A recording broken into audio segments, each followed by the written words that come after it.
picture-perfect day here at historic Muzzy Field. The Bristol Blues are in the final game of their homestand before they go on the road tomorrow to play against said Nashua Silver Knights. But tonight, 7-16 are the Bristol Blues against the Nashua Silver Knights, 11-17. And AJ, last night was a game that the Bristol Blues hope to forget for the remainder of the season.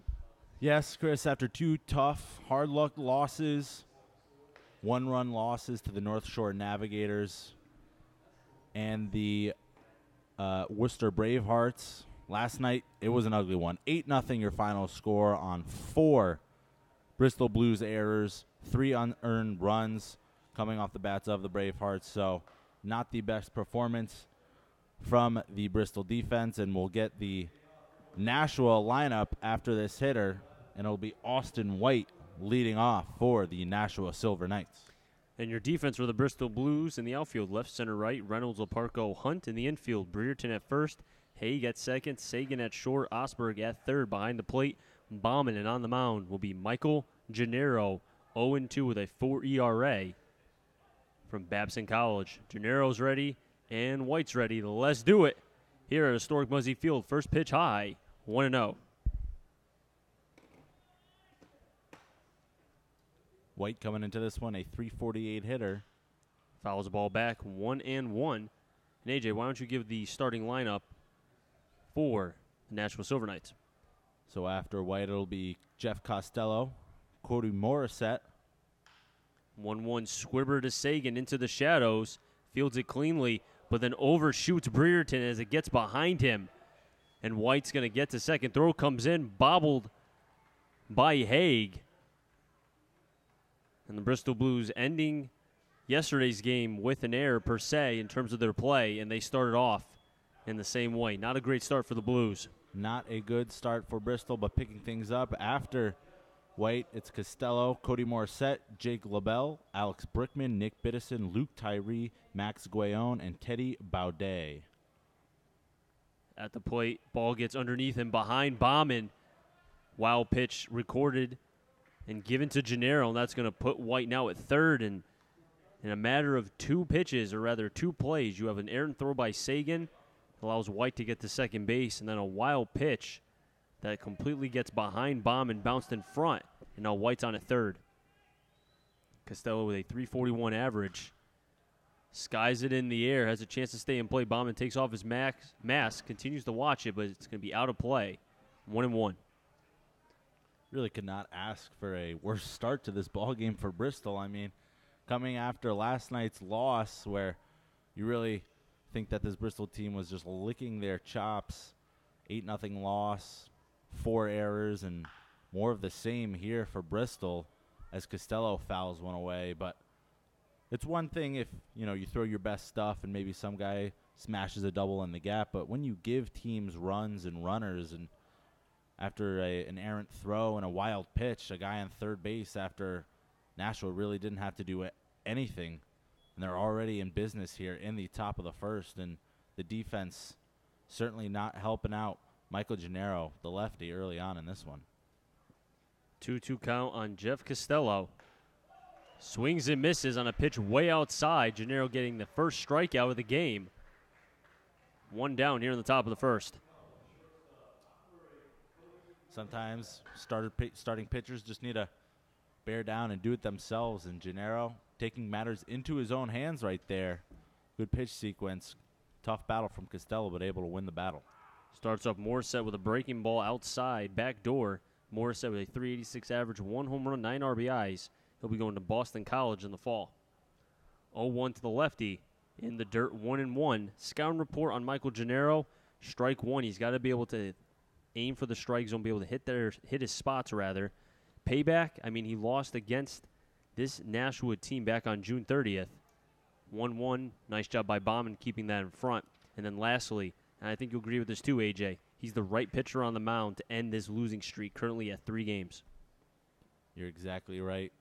Gennaro, going to be a senior at Babson next year, and really just a guy with a lot of wisdom out there on the mound. He knows how to pitch, especially for a guy who doesn't have the most dominant stuff. He knows how to get outs and really outthink the batters and make them get themselves out, because more often than not, he's not going to be able to overpower guys. And you mentioned that last start came against these Silver Knights, and they roughed them up back on June 30th.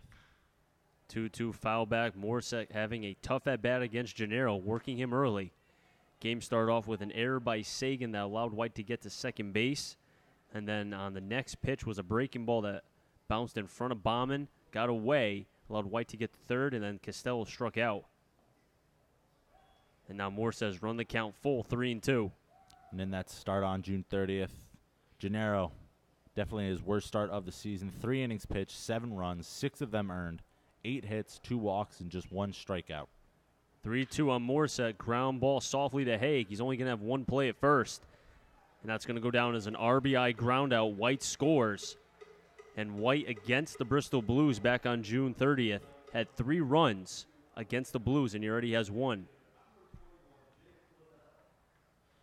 Well, if you're the Silver Knights, you really haven't done much, but you got a run on the board, and that's tough for Gennaro. He's gotten essentially 2 ground balls and a strikeout, but a run to his name. So a tough start here for Bristol, but Gennaro definitely working his way around the error, trying to limit the damage here. Escape this first inning with just 1 run given up. 0-1 to the DH, Jake LaBelle. He cuts it into right center. Leparco's going to go back to the wall, continues. And that ball is gone. A solo home run for Jake LaBelle is now 2-0. Nashua is up over the Bristol Blues. And just when it looked like Gennaro was going to be able to work around the error and get out of this one, limit the bleeding, he leaves one out over the plate to the dangerous Jake LaBelle. That's his 3rd home run of the season. And LaBelle, he leads the team in ribbies, and he's adding to that total right now, his 16th ribby of the year. So the big fella in the cleanup spot, coming up big and hammering Gennaro into one of the deeper parts of the field, Chris. Dead center, or rather right center, is pretty deep here at Muzzy. Ground ball softly to the third baseman of Osberg. Sets it on the line across the diamond and gets the 3rd and final out. But the Nashua Silver Knights strike on an error, though, by Sagan. And then RBI ground up from Morissette that scored 1. And then a solo home run by Jake LaBelle. 2-0. Nashua is up over the Bristol Blues. We're heading to the bottom of the first. You're watching the Bristol Blues on the Bristol Blues YouTube channel. Are you serious with that, man? Come on. Terrible. Yeah.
Bottom of the first, 2-0 your score. Nashua getting a solo home run off of Jake LaBelle.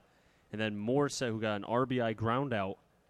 And that's what's got us to this point right now. And the Bristol Blues ending last night's game in a sluggish 8-0 defeat. And start off this game tonight on a picture-perfect day. Not in the best of feats. And we'll give you the starting lineup for the Bristol Blues. Ian Osberg leading things off, followed by Alex Leparco and Teddy Haig. Richard Brereton hitting in the 4-hole tonight. Dylan Reynolds, Ethan Hunt, Alex Bauman, and Andrew Haig and Jeremy Sagan rounding things out in the 9-hole. First pitch to Osberg. Fastball outside for a strike. Osberg, one of the consistent players for this Bristol Blues team, did have a very uncharacteristic game, though, last night. Changeup outside. 0-2 quickly on Osberg. We'll give you the defense after this at bat.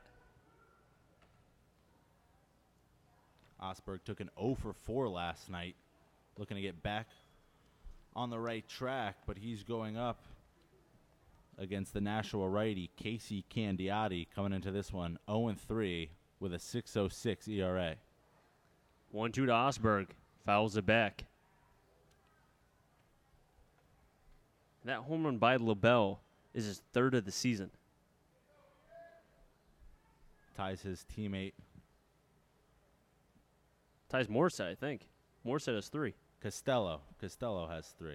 Oh, okay. Must have gotten confused. Morset has 1. So LaBelle tied with Costello for the lead in home runs. But that was an absolute bomb there in the top of the first. And this is a very important half inning for Bristol. We'll see how they're able to respond after digging themselves into yet another early hole.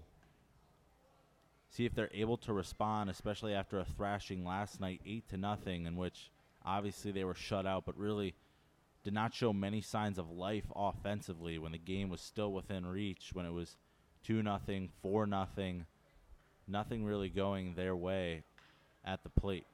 2-2 to the right side. Biddison sets, fires over the first, gets the out. So a ground ball to the 4 spot, the second baseman, 1 down. And the defense for the Nashua Silver Knights, left, center, right, Costello, Tyree, and White.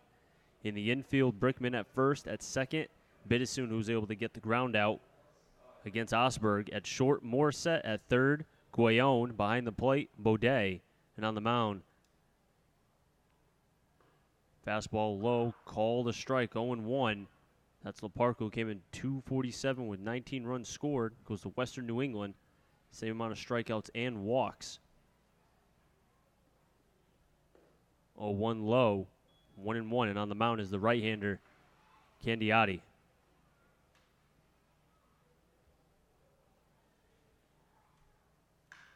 One single right between the 5.5 hole. And at least Leparco starts it off here with 1 down. Nice job of hitting right there from Leparco, able to just throw his hands out, fastball over the outside of the plate. Leparco reaching out over, throwing the bat head, finding the right hole, and he's aboard after his first at-bat of the evening. Candiotti comes in 0-3 with a 6.06 ERA, 16 innings pitched, 8 strikeouts, 21 hits. Goes to St. Mary's University. Throws back to first, and he did not pitch his freshman year, so you could see how this league is being used for him as a development and trying to be able to get the innings that he did not get during his freshman year. Candiotti staring down Leparco. And Haig fouls it back. Haig, 300 average with 4 RBIs. Haig, and even 6 for 20 so far.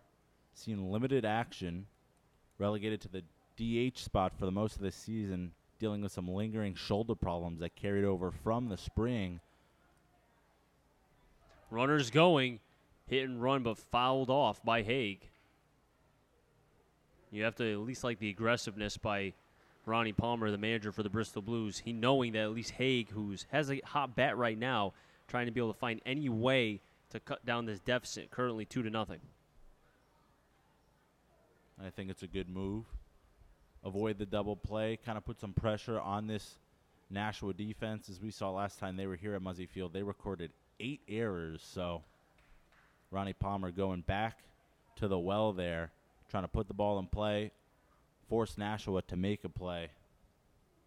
Especially with 2 strikes, you got to think that Haig is going to be free swinging here. Breaking ball outside. And Haig at least getting the pitcher for Nashua to continue on throwing, because we know that both teams have had a very struggling bullpen to date. Bristol in 3rd place, Nashua in 6th. Throw back to first. Candiotti's last start came June 25th. Suffered the loss to North Shore, but one of his better outings. 4 innings pitched, just 2 runs, 4 hits, 1 walk, and 1 strikeout for the big fella. So coming off one of his better starts, seeing if he can replicate that. But so far, looks a little bit out of sorts here. A base hit given up to Leparco, ran the count full to Osberg, and Haig working the at-bat. So if nothing else here, Bristol already getting the pitch count high enough for Candiotti. And Haig continuing to foul off pitch after pitch. Brereton on deck with Reynolds in the hole. And the last start for Candiotti came on June 25th in a loss against the Navigators. Pitched 4 innings, 2 earned runs, 4 hits, and 17 batters faced. Another throwback, and maybe in the back of Candiotti's mind that the reason why the command maybe has not been here, at least against Haig, is because he's paying so much attention to Leparco. Leparco, with all the speed we talk about with Leparco, just 7 stolen bases on the season, so we'll see if he's in motion. Pitch comes in, same result. Haig working Candiotti.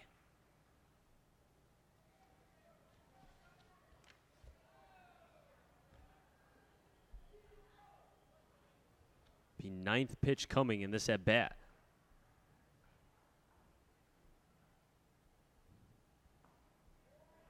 Good eye by Haig. Lays off the backdoor breaking ball. 3-2. And if Haig could find any way to get on base, either a hit or a walk, you got to think that not only raising the pitch count, allowing the guys behind you to see what Candiotti has, and on top of that, getting on base. It's a perfect storm for the Blues. 3-2 runners going, pitches outside, and Haig works a well-deserved walk. That's going to bring up Brereton. 3rd walk of the season for Haig. Great at bat, falling behind 0-2, working his way back up in the count. Fouling off a lot of good pitches from Candiotti, and sometimes that can mess with your psyche on the mound when you're throwing a lot of your best stuff, but you just can't seem to get one by the hitter. And eventually Haig winning the war of attrition there in the batter's box, earning that base on balls. That's going to bring up Richard Brereton, 290 average with 9 RBIs, 17 walks, 33 strikeouts on the season. Foul tips the ball into the mitt, and ricochets out. 0-1. Brereton in 5 of his 6 games has had 3+ strikeouts, and in 2 games he's had 4+. And even with 33 strikeouts, Brereton's still hitting at least above the 280 range. Is quite impressive for a kid who started out the first 2 weeks of the season red hot. 0-1. Swings at it to the right side. White's going to go back a couple steps. Tagging is Leparco as well as Haig. Throw comes in. Cut off by Biddison. He tags Haig, but the tag was missed. And Rose will be on 2nd and 3rd. A gutsy play by Haig, testing the arm of White, but just got there in the nick of time. Must have did a little bit of a swan dive going towards second base. Definitely a risk there, and that could have ended the inning. A bit of a risky move there from Haig. Good charge into the ball put by Brereton. But Haig, aggressive on the base pads, able to swipe an extra base. And now, with 2 men and runners in scoring position, Dylan Reynolds could tie this ball game up. Reynolds looking at a first pitch. Looked to have been a changeup outside, 0-1. Reynolds, 255 average, 21 walks. Goes to Fairfield University. And AJ, I think Reynolds is one of your favorite players to watch, I'd say. 21 walks, and that leads the league. And we've talked about it, Chris. You mentioned it before the broadcast that Reynolds just 1 strikeout this season, which is really an amazing stat. And he's at about 57 at bats, so really just such a tough out at the plate. But now falls behind 1-2. And Reynolds, knowing to have very good bat-to-ball skills, can find the way to be able to shorten up his stroke, batting from the left side. Candiotti comes to the set, 1-2, breaking ball. Nice play by Biddison, ranges over, throws on his knees, and gets the out at first. What a play by the Nashua second baseman. Runners on 2nd and 3rd. Had a range to his left, made the play, and escapes Candiati from giving up any runs here in the bottom of the first. Heading to the top of the second. 2-0 your score. Nashua was up over the Bristol Blues. You're watching the Bristol Blues on the Bristol Blues YouTube channel.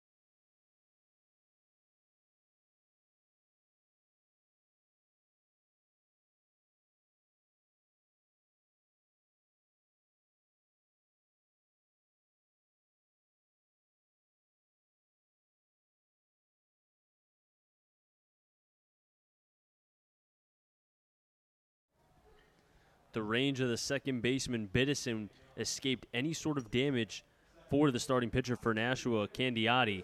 And runners were on second and third, both Leparco and Haig, but they were left stranded. I know Nashua will be coming up with 6, 7, 8. Biddison, who made the last out, Tyree, as Biddison fouls that pitch back towards the right side, 0-1. And Guayon made them get on Teddy Baudet. Or Baudet, pardon me. And Biddison comes in with a .250 average, 23 walks to 10 strikeouts. He'll be going to Virginia Tech in the fall. 0-1 to the righty. Chopper softly. Haig ranges to the right. Makes the throw for the first out.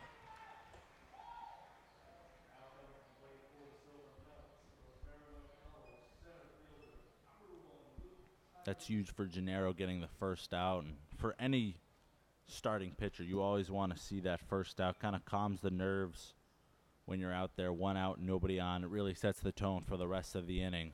So we'll see if Gennaro can use that. Cut out and missed his Tyree on the fastball away, 0-1. See if Gennaro can use that and propel himself to right the ship a little bit after giving up 2 and a long home run back in the first. 0-2, fouled back into the net. And these two teams, looking at Bristol, third place, only a half game up against Brockton. Then Nashua in sixth place, an 11-17 record. This game is a gut check for both, you could say.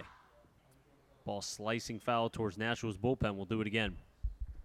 You said it, Chris. Bristol, 3-game losing streak, 3-7 in their last 10, and just has not been a smooth ride so far in the past week and a half. Trying to get back on the winning track so far in this one. But they've got their work cut out for them. Look, we knew they were going to have to score more than 1 to win this, so it's just a point in time when this offense is going to click as time is called. And that was a late time, too. I don't know if that was by Tyree or the manager for Nashua. I heard somebody saying time, but Gennaro was about to deliver his pitch, and then the umpire stepped out. 1-2 on Luke Tyree coming. On deck is Guayon. Lays off the off-speed, 2-2. And looking at the record in July for the Blues, they are 2-5. 2-2 to Tyree. Another chopper to the right side. Nice play by Gennaro, and then flips it over to Brereton. And who said pitchers aren't athletes? You're going to bring that line up every game, aren't you, Chris? I have to, especially for a guy like Gennaro, because the way he's falling off towards third base, and then is able to get to the arm side to make the flip. That was impressive. You're right. That was a heck of a play, ranging way down the first base line in one swift motion, able to glove it and flip it over to Brereton. So could have been trouble, but Gennaro making that one look easy, the lefty off the mound. And Guayon misses at a fastball in, 0-1. Guayon 200 average and 5 at-bats. 0-2. Gennaro throwing, the fadeaway changeup, arm side. 0-2. Good pitch, but was low. 1-2. Guayon from Monmouth University. On deck is Baudet. Guayon just fouls it off, trying to stay alive. Still 1-2.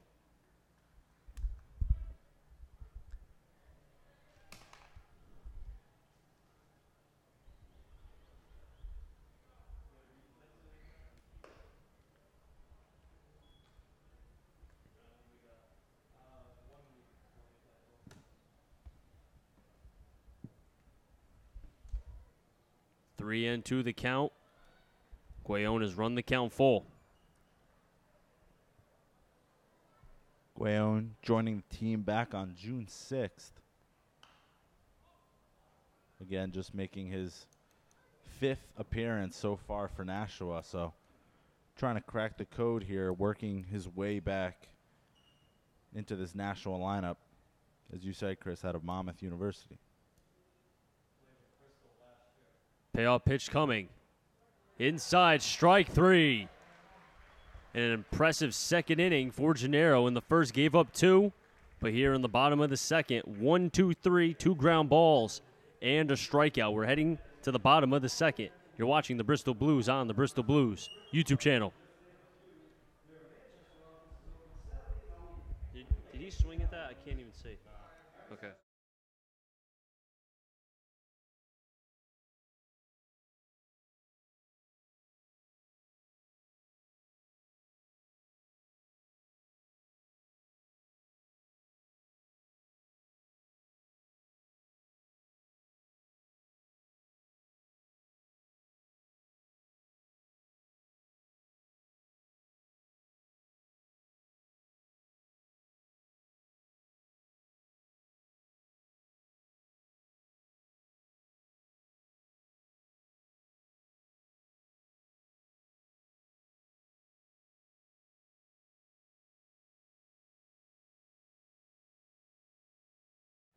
One, 2, 3 inning for Gennaro in the top of the second. Now the Blues will have an opportunity to be able to fight back. They'll have 6, 7, 8. Hunt, Bauman, and Andrew Haig if any of them get on.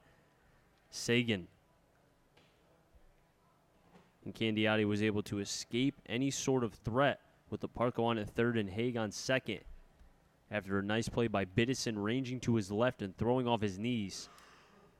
And that's a little bit interesting when you consider that Nashua is 6th in the FCBL in fielding percentage, and the Blues are in second.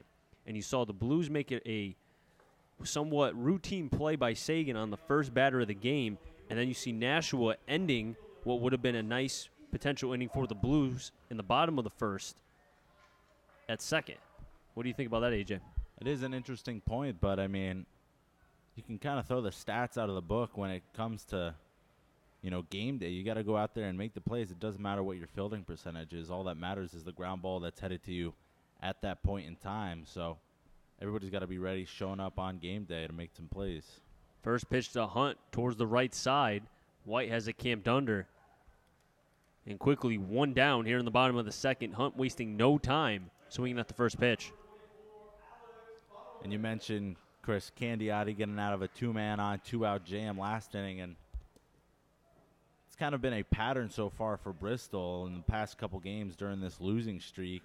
You get a couple guys on, and you don't get that big hit with less than 2 outs or that productive out, and then you're kind of leaving someone hung out to dry to get a big hit with 2 outs and a guy in scoring position. And who do you blame in that situation? Is it the guy who's hitting? Is it the guy beforehand who can't come up and make a productive out? So, I mean, we've had a lot of situations like that, first and second, second and third, and 2 outs. And eventually someone's going to have to come through with a big hit. But as Bauman fouls that one down the line, somebody's going to have to come up and either hit a sac fly, get a productive ground ball out. But we've been seeing these situations where there's so much pressure on the hitters. And I think at this point, some guys in the dugout right now are pressing a little bit, looking at each other, who's going to come up with that big hit.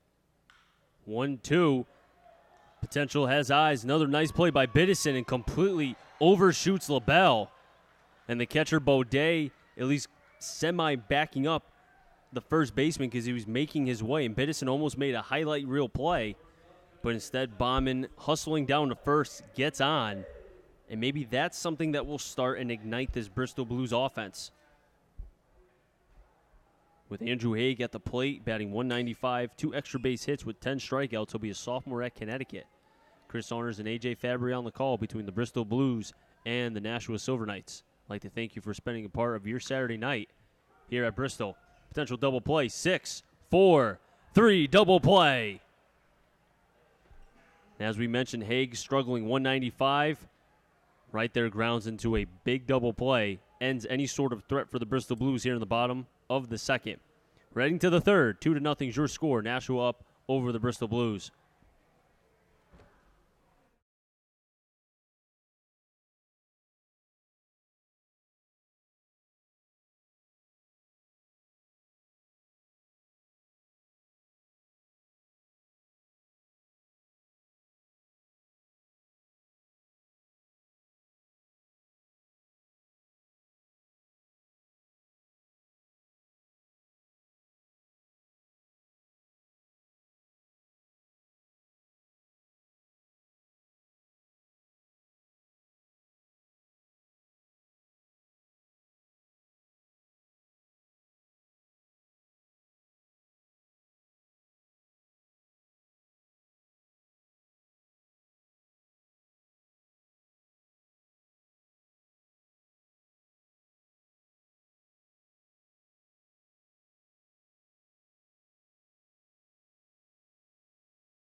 Top of the third, 2-0 is your score. Nashua scored first after an error by Sagan, an RBI grounded by Morissette. Scored one, and then a solo home run by Jake LaBelle. And then the Bristol Blues kind of, in a way, coughing up a chance back in the bottom of the first on flying out by Brereton. That did advance the runners to third and second. Leparco to third, Teddy Haig to second, but then a ground out by Reynolds, which helped with a play by Biddison, escaped any sort of threat. And then double play by Haig ended at the bottom of the second. And then first pitch swinging is Baudet. But the range of Leparco over the shoulder catch for the first out. And Leparco, typically an infielder, showing off his skills in center. Bit of an awkward route there from Leparco, but able to make the play nonetheless. Kind of came in for the first few steps, and as you always hear, first step back for an outfielder, but able to retrace his steps and make the play, and just a testament of what an athlete Leparco is out there in center field. And when you look at guys who play shortstop especially, it's not like where if you're a first baseman, typically it's either you're a first baseman or a DH. If you play shortstop, you're the most athletic player, so you could be used eloquently around the infield, or even outfield too, especially.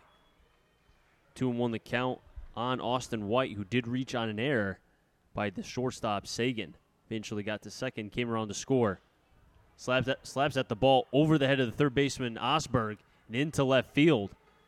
And Reynolds is going to field that ball and throw it in quickly to Sagan, who cuts it off. A one-out single by White.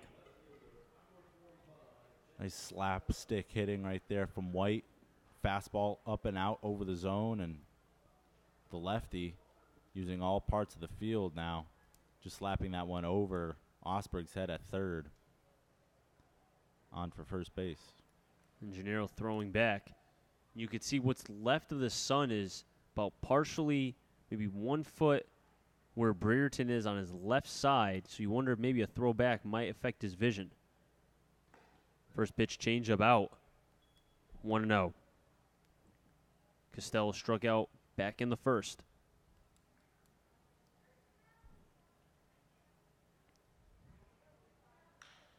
One 0 off the end of the bat. Hunt's going to range back and catch it with the right hand, rather where the glove is on the right side. 2 down.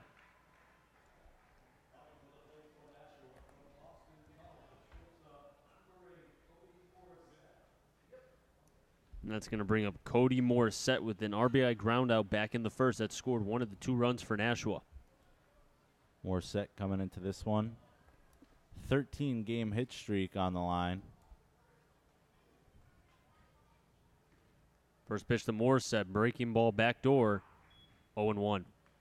Morissette, the high schooler, just joined this team 2 weeks ago, and he's recorded a hit in every single game that he's played in as a Silver Knight, so one of the hotter bats in this lineup.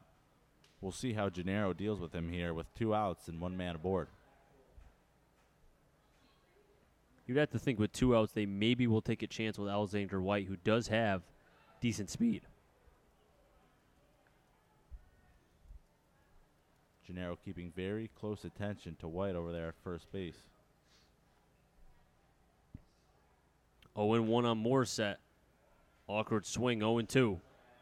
Maybe got fooled. It was a breaking ball backdoor, was expecting the fastball and just had to foul it off. On deck will be the dangerous Jake LaBelle, who his 3rd home run, a solo shot to right center. 0-2 to Morissette. Fastball tried to get the chase. If you're Gennaro, what do you throw right here? I think 1-2 pitch. He likes to throw his power change. That's what I'm looking for here. And that pitch was taken into right center. Ethan Hunt's going to have to cut it off. That's going to give Nashua 1st and 3rd as White rounds 2nd and gets to 3rd with ease. Runners on the corners with Jake LaBelle at the plate.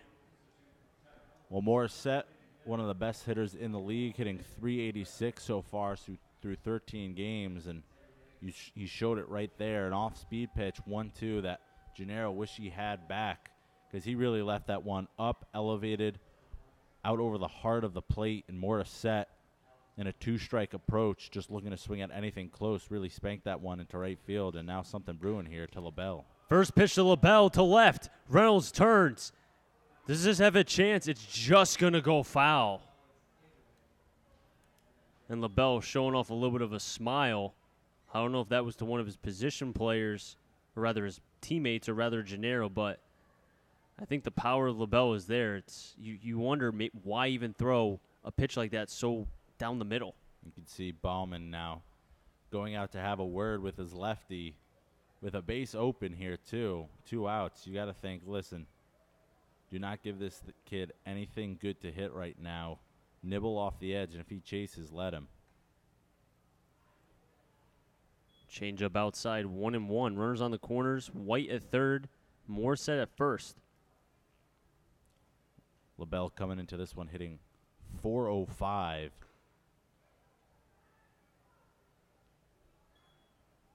Now you're seeing what Gennaro's doing, where he's kind of staying away. Threw a pitch in, and it was hit 450 feet foul to left. Last 2 pitches have been outside.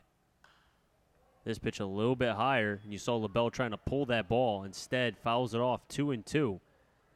LaBelle showed a little bit of power back in the 1st, hitting a solo shot to right center. So LaBelle, a dangerous hitter, can hit it what seems to be anywhere in this ballpark. 2's on the board, 2 balls, 2 strikes, 2 outs on LaBelle. He's run the count full, 3-2. You can see Gennaro now, after giving up the home run in LaBelle's first at bat and a lengthy foul ball, Gennaro settling down and nibbling off the edges of the plates.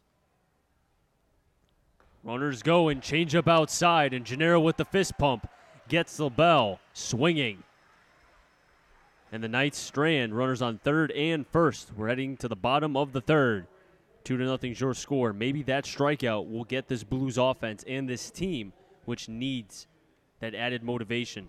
We'll find out right here on the Bristol Blues YouTube channel.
Bottom of the third, we'll have 9 then top. Sagan, Osberg, Leparco, fade them get on. Teddy Haig and Gennaro getting a strikeout by Jake LeBeau, who hit a solo home run back in the first with runners on first and third.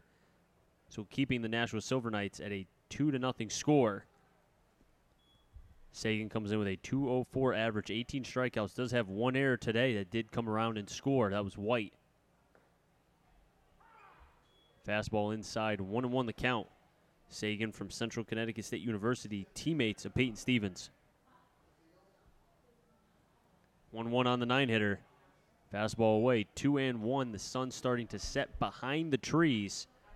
And really not much of a factor now as you anticipate the night starting to slowly creep here on a Saturday. High, 3-1. Chris Saunders and A.J. Fabry on the call between the Bristol Blues and the Nashua Silver Knights. I'd like to thank you for spending your Saturday night here on the Bristol Blues YouTube channel. 3-1 in, and Sagan works a leadoff walk. Good at bat there from Sagan, and the shortstop has bumped his average now to over 200 for what seems like the first time this year, and he's really coming on strong as of late. 6 for his last 17, so you can see right there, even in the walk, he's just seeing the ball better, having a lot more quality at bats. So the shortstop really coming into his own now in the middle of the season. Osberg getting his second at bat, bunts it perfectly towards the third baseline. They're not going to have a play as Guayon holds it. And Osberg has done that from time to time. Will bunt it, and he's known towards that third base line going up. And a picture-perfect bunt by Osberg. We've talked about it, Chris, how if you're going to lay a bunt down the third base line, it has to be perfect. And because if it rolls off the lip, it's going to go foul. But Osberg there placed it perfectly. Third baseman Guayon was not expecting that one, and he's aboard now. And something cooking here for the Blues coming into the meat of their order. Now you hear the home plate umpire kind of signaling up.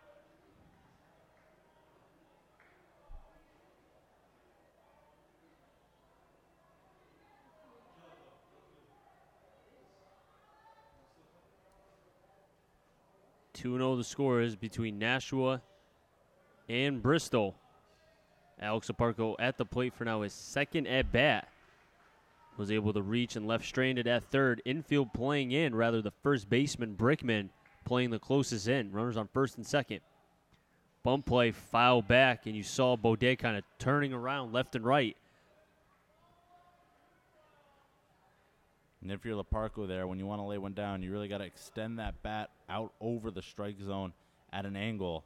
Right there, it looked like he was kind of more just receiving the ball, and that's why it flicked back, foul. So if he's going to want to lay a good one down here, he's really going to have to extend himself. We'll see if Palmer still has the bunt on here, playing some small ball.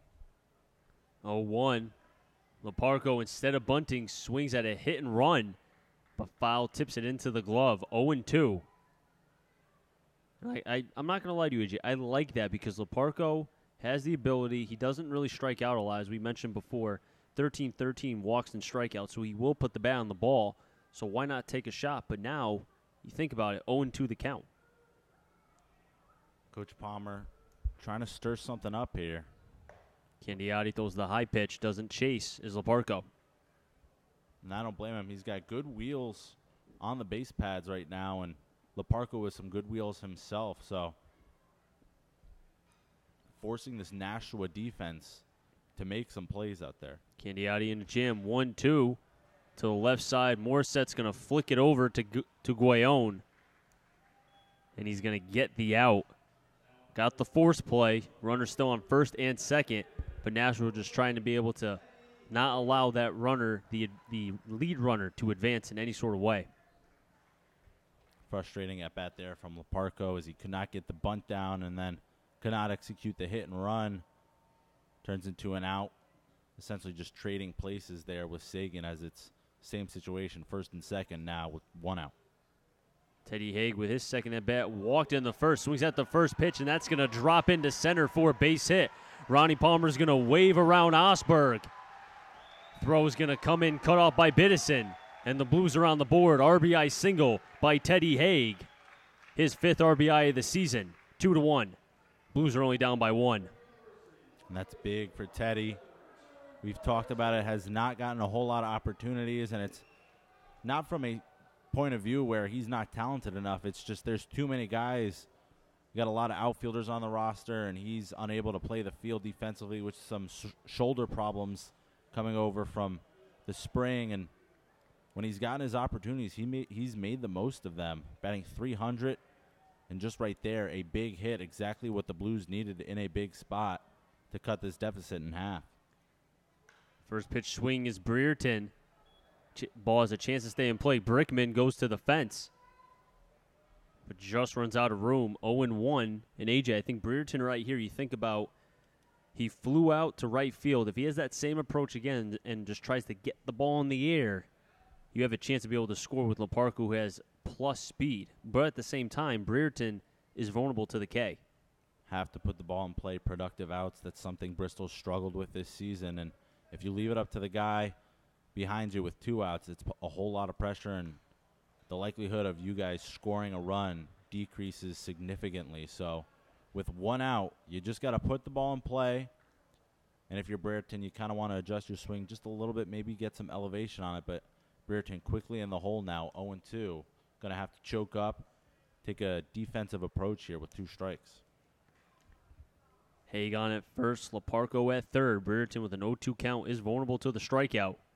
Doesn't chase. Ball gets away from Baudet. And Haig's going to get to second on the wild pitch. And that takes away the double play. Second and third. 1-2 count on Brereton.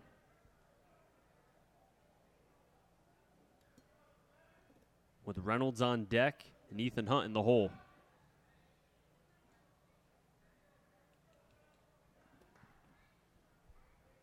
We know Haig's aggressive nature out there on the base pads as well. So if Brereton's able to elevate one deep enough, could advance both runners. 1-2. Brereton checked his swing. And Baudet made sure this time that ball did not get away from him, because a little bit more and potentially Laparco could score.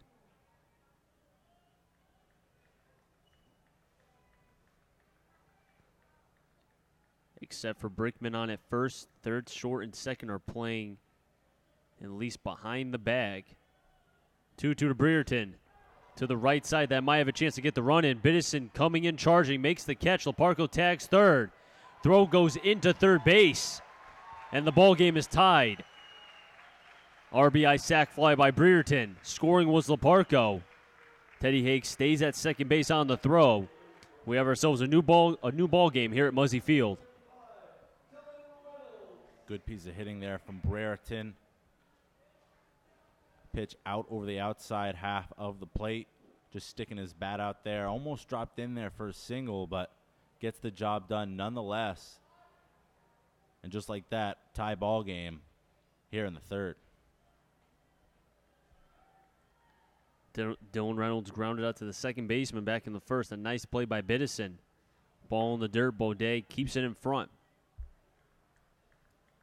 Reynolds came in with 21 walks to only 1 strikeout on the season, and that came on June 18th against the Sharks.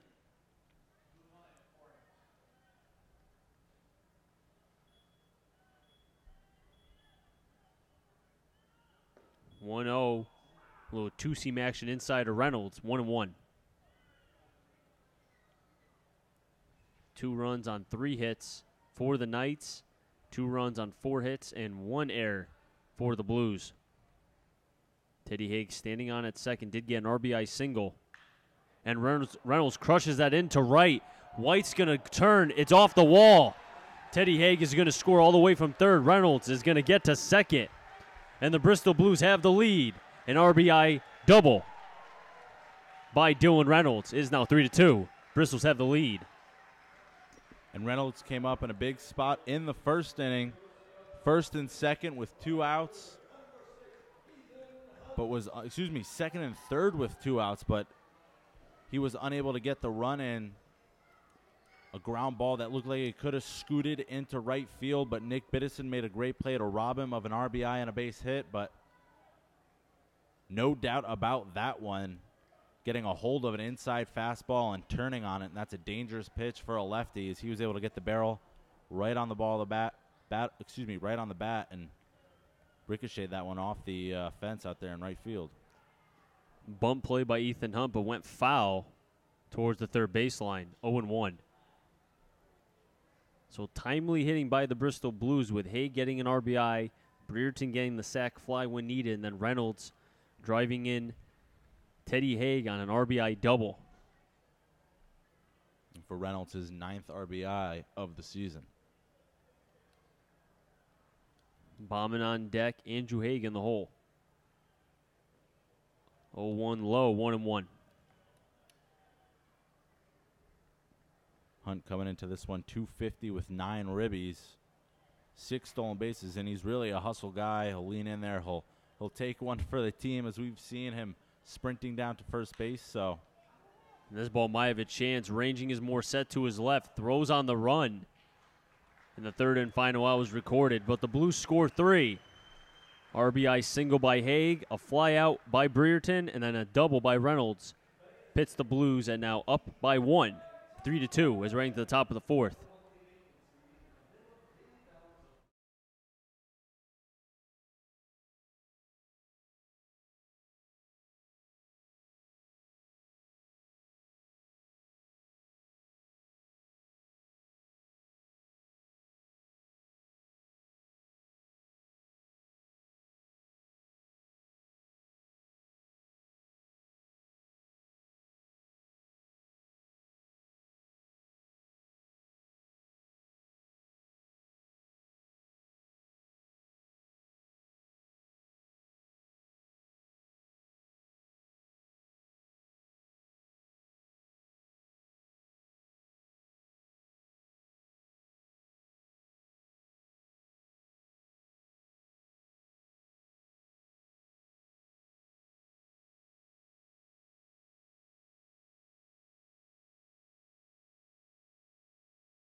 Three-two is your score. Bristol Blues up over the Nashua Silver Knights. And the Knights will have 5, 6, 7. Brickman, Biddison, Tyree, if any of them get on, Guayon. But the Blues getting 3 runs in their half of the inning. And now Nashua will try to be able to fight back and at least tie the game. And, AJ, we always talk about the shutdown inning. You're exactly right, Chris. The shutdown inning, after your offense puts up a couple runs, maybe takes the lead, it's huge for your pitcher to come out there after sitting on the bench for a little bit, to come out there and a quick 1, 2, 3 maybe, but keeping zeros on the board as you can extend this lead. Again, 1-run lead right now. It's good so far, but you would certainly think it's not going to be enough for the remainder of this game. So if you could hold the Silver Knights to just 2 runs so far, and Gennaro in his 4th inning of work to keep mowing them down so far, and he's done the job after giving up the home run to LaBelle in the first. It was a rocky first, but really settled down so far. 2-2 to Brickman. Swings at the changeup and misses. 1 down, and a good start for Gennaro.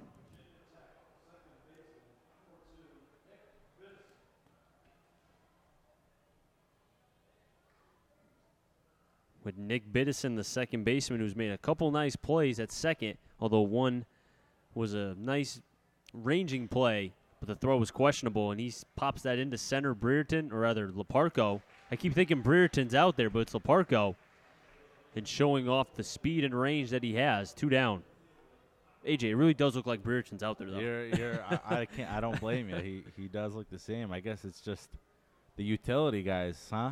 A couple infielders playing outfield, so Leparco been given a couple chances, and I think he's 2 for 2 thus far, making the plays.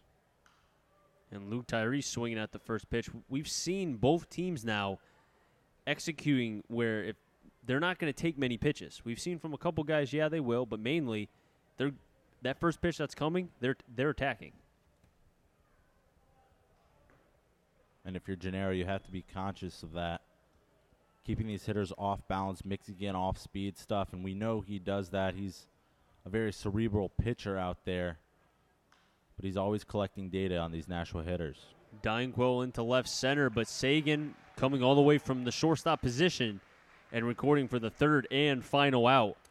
A 1-2-3 inning, the second for Gennaro. Got one in the second and now in the fourth. Running to the bottom of the fourth, 3-2's your score. Chris Saunders and A.J. Fabry on the call between the Bristol Blues and the Nashua Silver Knights.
Bottom of the fourth, we will have 7-8-9 as Bauman swings at the first pitch and fouls it back, followed by Haig and Sagan.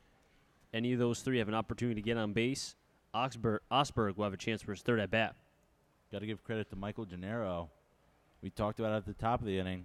Needed a shutdown inning, and that's exactly what he did. Nice little 1-2-3, bringing it right back to his Bristol offense, giving them a chance to add on to this one-run lead. Candiotti back on for another inning of work. 0-2 fastball outside. Bauman goes down. Bauman came in struggling with a under 220 average, and you wonder as I'm watching him as he walks into the dugout, and he kind of gives that. Maybe the catcher stole it as it was outside, but he's a catcher, so he knows. As long as he gets that one when he's behind the dish, I don't think he'll be complaining about it.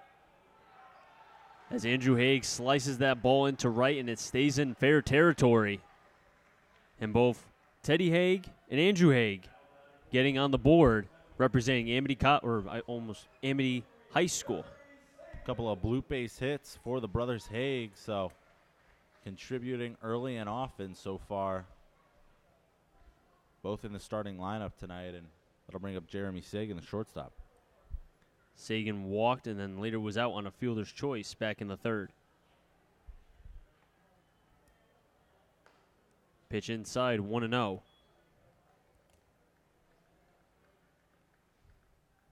I think the bigger question is for the Blues team, if they can keep this lead, how long does Gennaro stay out there? Because we know the bullpen, except for McDermott, has been just pick a card, basically.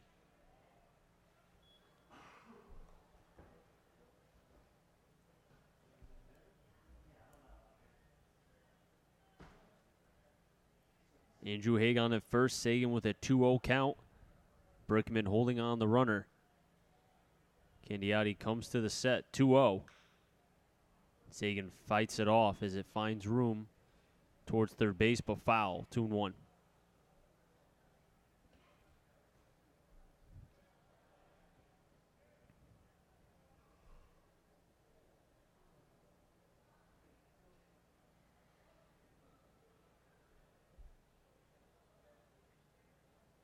'59th pitch coming from Candiotti. And that's one swung into right center. Tyree and White are both going to go back as that's going to drop in for a base hit. Throw comes in. Completely over misses the cutoff man. Haig's going to come all the way around and score. And a heads-up play by Andrew Haig, noticing that the ball skipped away and missed the cutoff man of Biddison. And being able, that's a heads-up play from Haig. Absolutely. Teddy and Andrew certainly having a heck of an impact on this one early with their aggressive base running, and that ball trickled away as the throw from White really just didn't find anyone. Bounced off a couple cutoff guys and just rolling in no man's land, and no play at the plate as Andrew Haig now making a heads-up play and stealing a run for Bristol, but Jeremy Sagan continues his hot hitting after that double, deposited that one in the right center gap, and after walking in the first, a big RBI double here in the fourth, extending this Bristol lead. And there is some bullpen action for the Nashua Silver Knights, with Osberg getting his third at-bat, came around to score back in the third. 1-0, Osberg takes it, called a strike, 1-1. Osberg fifth in the FCBL in average, fourth in strikeouts, and first in stolen bases.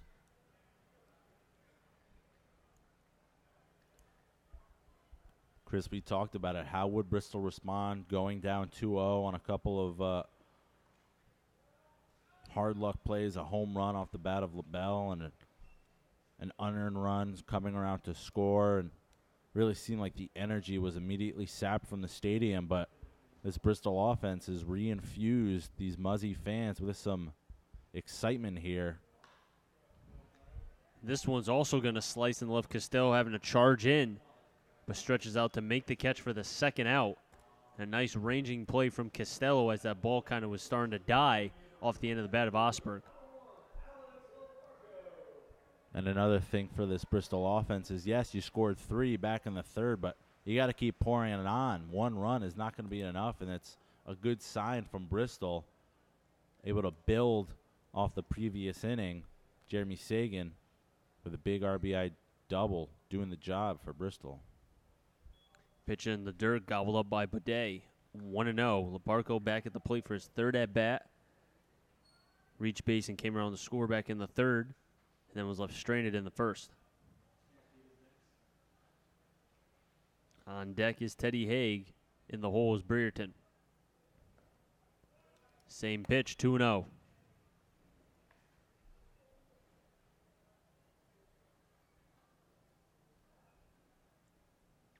Four runs on 7 hits and 1 error for Bristol.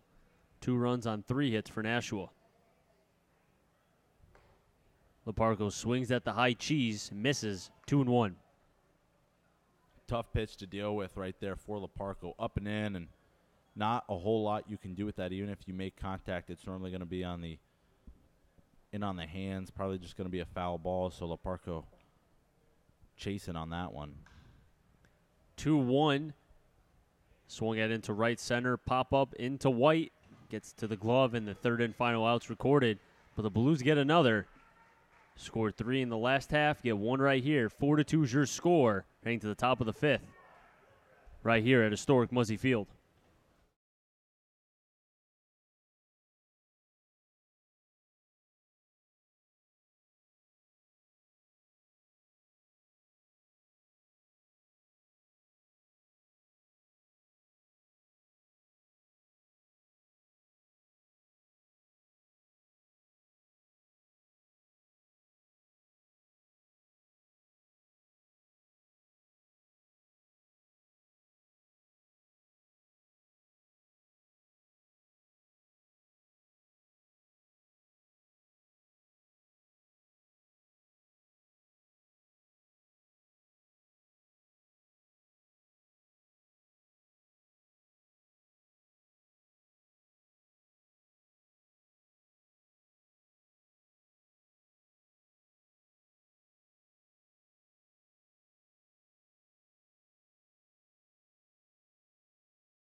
Back here at Muzzy Field, top of the 5th action.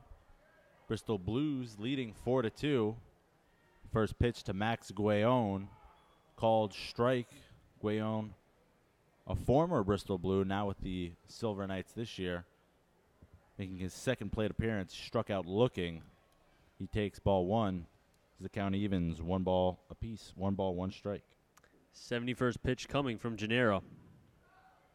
That ball just missed outside. See a little bit of a hesitation from Bauman on the throwback. 2-1 the count. 2-1 swung on and missed. Big hack there from Guayon. Count now 2-2. The payoff pitch. Catches the outside corner. Guayon down looking for the second time tonight. Gennaro with his 4th strikeout of the evening and the first of the inning. 1 away here in the 5th. It looks like after that first inning that Gennaro looks to really getting in more of a groove now, and you always hear that when you're facing certain guys. Baudet rips one down the third base side. Osberg fields and fires. Throw pulls Brereton off the bag. So Baudet will be in there safely on the errant throw from Osberg. And normally Osberg, a middle infield guy, shortstop, second base. Haven't seen him much at third so far. Wonder if that played a little bit into that throw there, as Brereton had to reach up and snag that one, but could not come down with it. So Baudet is on board with the error. And that's a great point, AJ, that you make. He's played second, he's played short, but third base, we really haven't seen him, and it's the first time that we're witnessing him making a throw from across the diamond, and that was a straight over-the-top throw that he let a little bit too high, and that's why I kind of overshot Brereton, and we're thankful that Brereton didn't somehow get injured on that play because the way he was coming back on the bag. The 0-1 to leadoff man White is high, 1-1. And Chris, you bring up a good point that Brereton doing all he could to keep his toe on the bag, but he really got pulled back towards the center of the base, and it could have been a bang-bang collision with Baudet, but thankfully no such collision, and everyone is okay. As the count now to White, 2-1. White 1 for 2 on the evening. Reached on an error from Jeremy Sagan in the first. He came around to score as the 2-1 misses high. He then singled in the third and was stranded at third. So he's been on base in both plate appearances.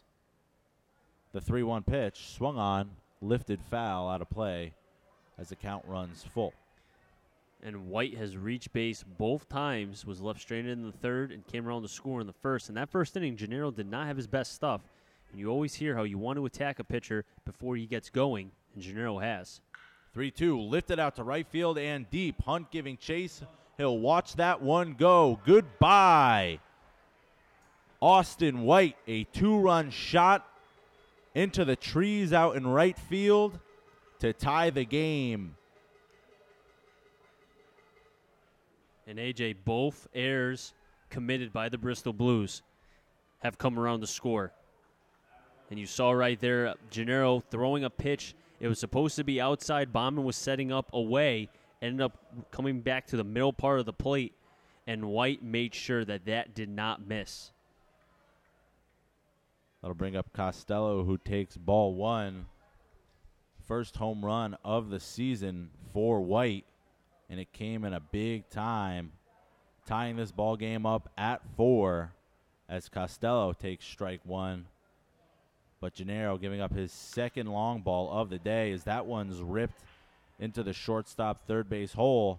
So Costello is aboard here. So after the error from Osberg, a 2-run shot off the bat of the leadoff man, Austin White, and a base hit from Jeff Costello. And that'll send Alex Bauman out to talk to his pitcher and settle him down with a little bit of a rally here from the Nashua Silver Knights. And Nashua, coming into this game, was tied for 4th in the FCBL in home runs. They were actually tied with the Bristol Blues. So now they're going to be in 3rd place, and they've shown off the power right now from both LaBelle and White. Morissette takes ball 1. Morissette 1 for 2. A ground out in the first and a base hit in the third. The 1-0 misses.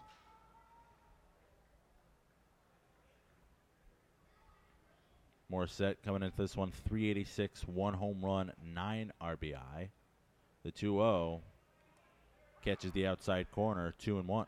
Manny Ray warming up in the bullpen for Nashua from Tufts University, a sophomore from Bedford, New Hampshire. And a little bit of stirring going in the Bristol bullpen as well as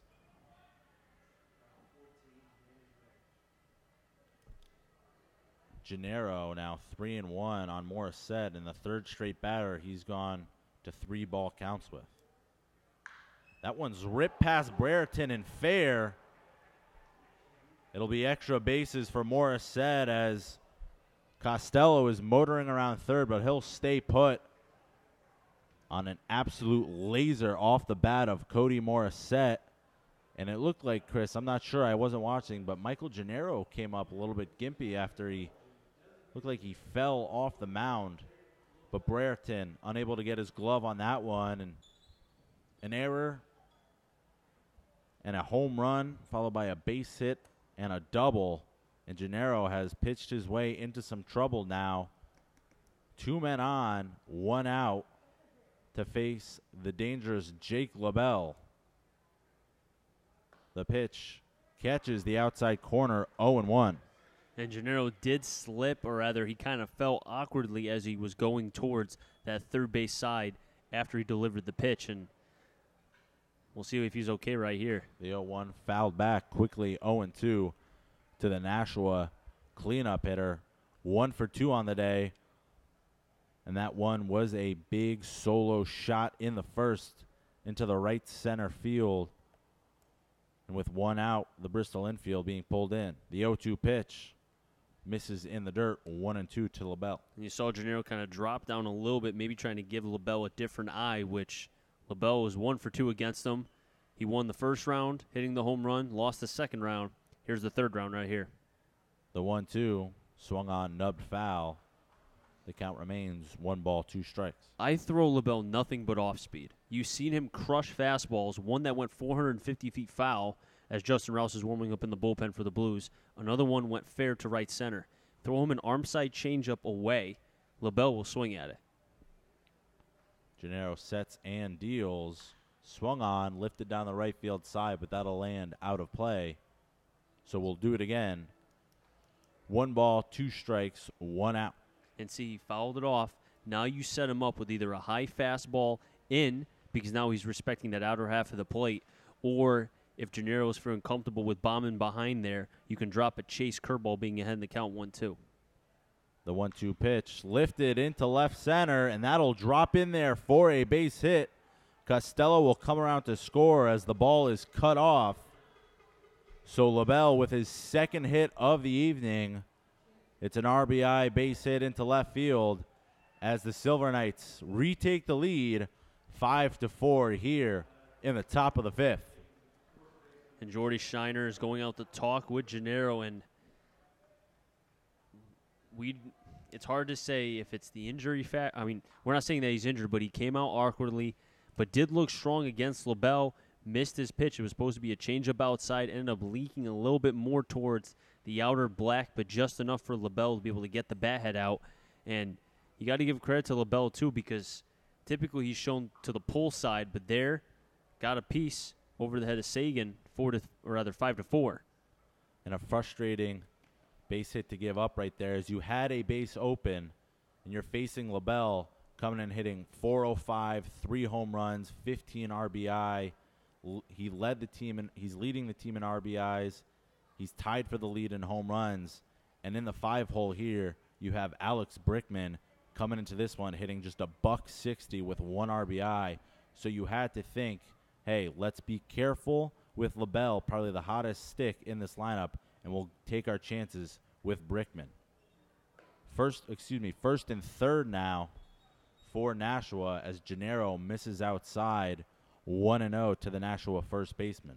AJ, would you have tried to intentionally walk him? Brickman rips one down the left field line and fair. Morissette will come around to score, and LaBelle on his way to third. That ball is cut off. So Brickman adding to the party here with a 1-out double, extending Nashua's lead 6-4 here. And Chris, you were asking me if you would unintentionally walk Jake LaBelle to get to Brickman. Well, Brickman answered that one for us, and it would not have paid off as he came up swinging, bombs away, and it looks like Ronnie Palmer is going to make a move to the pen. So Gennaro suffered some bad luck in the first after giving up an unearned run and giving up a home run to Jake LaBelle, but 4 runs in already in the 5th for the Silver Knights, just 1 away. Ronnie Palmer will go to the pen.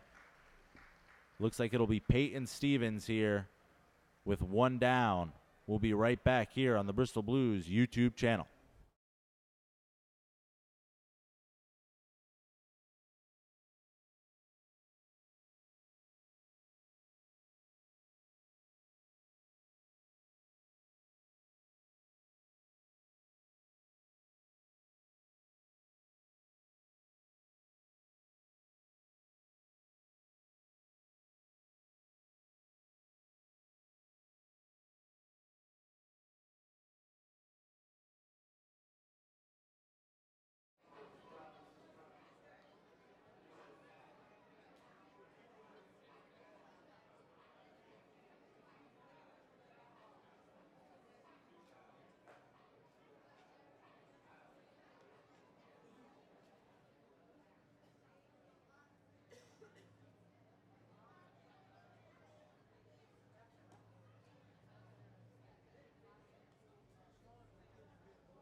Back here at Muzzy Field with the Bristol Blues in some hot water.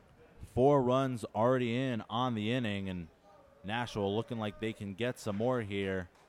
As Ronnie Palmer going to the pen, it'll be Peyton Stevens in to relieve Gennaro, who struggled tonight, Chris. 4 1/3, 6 runs, 3 of them earned, 23 batters faced, 8 hits.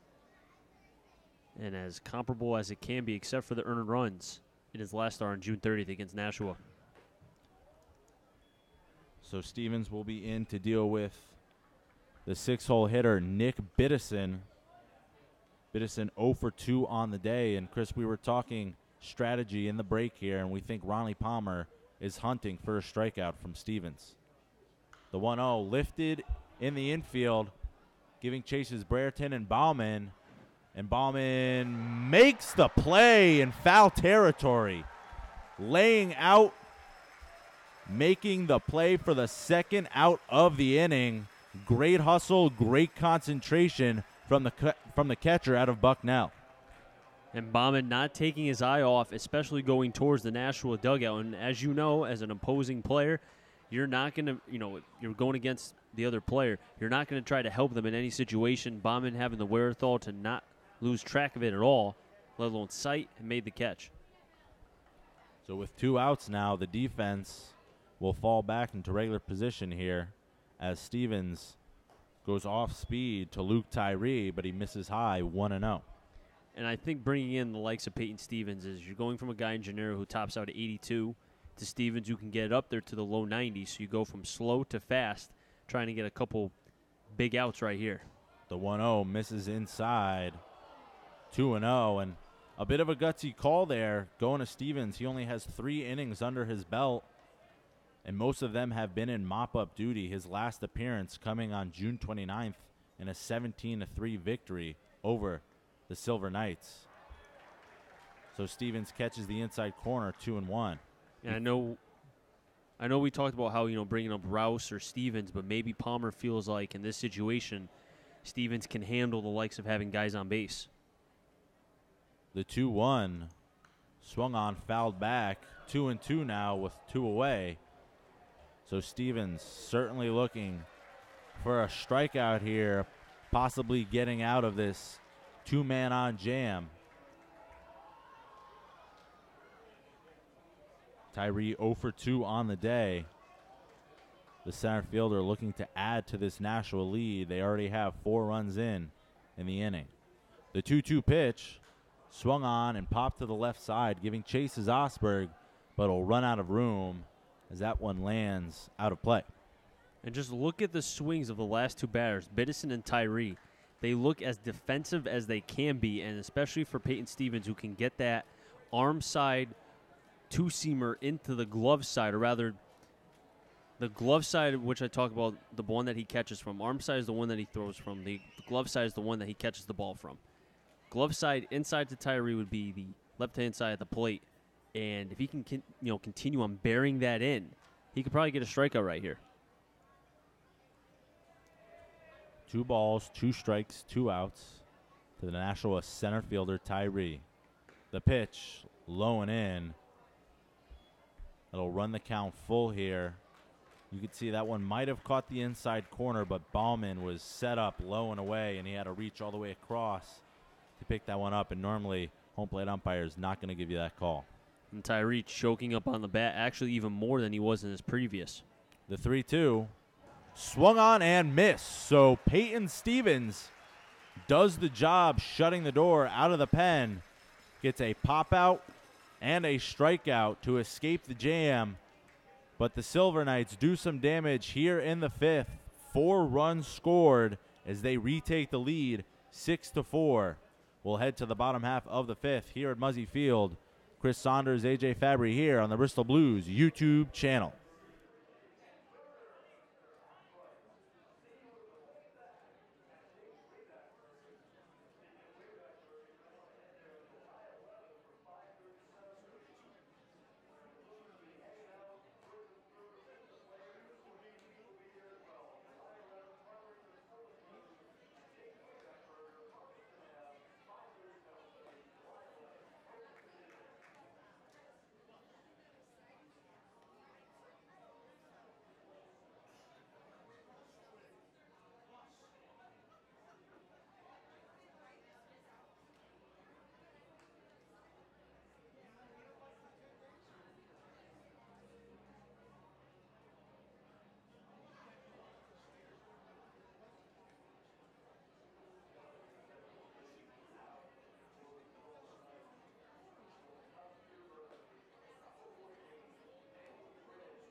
So the offense will have to do it again.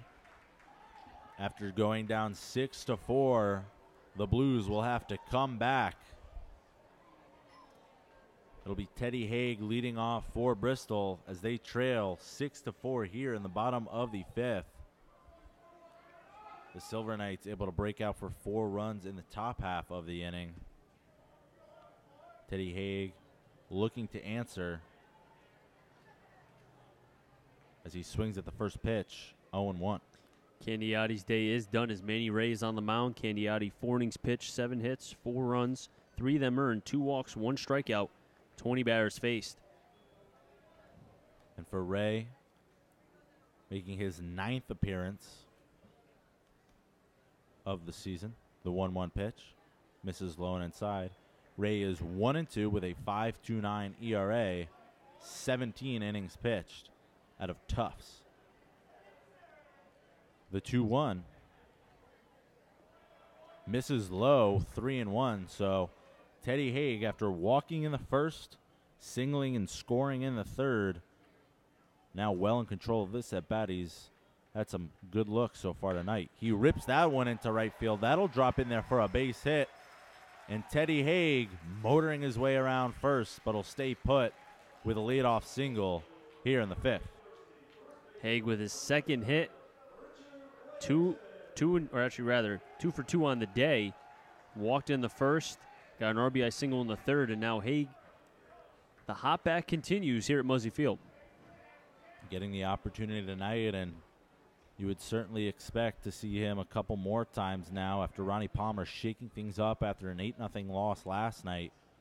Going with Haig in the 3-hole, not a regular starter, but Haig taking advantage with 2 base hits so far, along with a walk.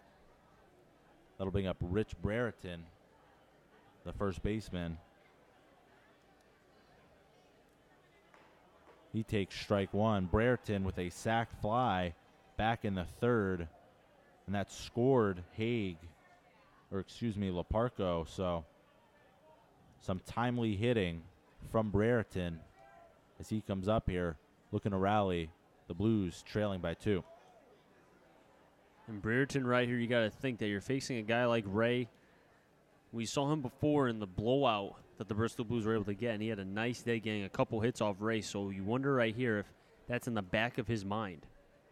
The 0-1 swung on and fouled off. It looks like Brereton's right leg. As you can see, he came up grabbing that right calf a little bit. And if you're Ray right here, you got to think, okay, Brereton fouled off his right leg. Maybe this is a good spot here to throw a backdoor breaking ball, because if he commits early, which Brereton has done that quite a few times, struck out over 30 times, no mercy on a hitter. Brereton in the hole, 0-2. Haig leading off first. Blues trail by 2 here in the bottom of the fifth. Ray kicks and deals, swung on, fouled back. Brereton just able to get a piece to stay alive. I don't know if that was a changeup or some sort of off-speed pitch, but it just kind of cement mixed and stayed high in the zone. And Brereton, if he could go back again, he might way back another second or two and really drive that to left. We'll do it again. Ray ahead in the count, 0-2 the count on Brereton. The pitch just outside, 1 ball, 2 strikes. And Ronnie Palmer has taken a couple chances between hit and runs and attempting to steal. You would think that he might try to again, but with Brereton at the plate, who does strike out, you don't want to risk a double play. The 1-2, grounded to third. Guayon fields, fires to second, in time. And that's all they'll get. As you see, Haig very emphatic over there, pleading his case, and I think he had one there. Was a bang-bang play, but the field umpire punching him out. So it'll go down a fielder's choice off the bat of Brereton, 1 away here in the fifth. Are you surprised that he went to second? I thought he had, at the very most, he definitely had a play at first for Brereton who was charging in, but second felt like it was a lot more difficult. Was it chopper was going to be a tough play, but Guayon, trusting his arm there, able to get the lead runner, and that'll bring up Dylan Reynolds, 1 for 2 on the night. A ground out in the first, but a booming double in the third that scored Haig.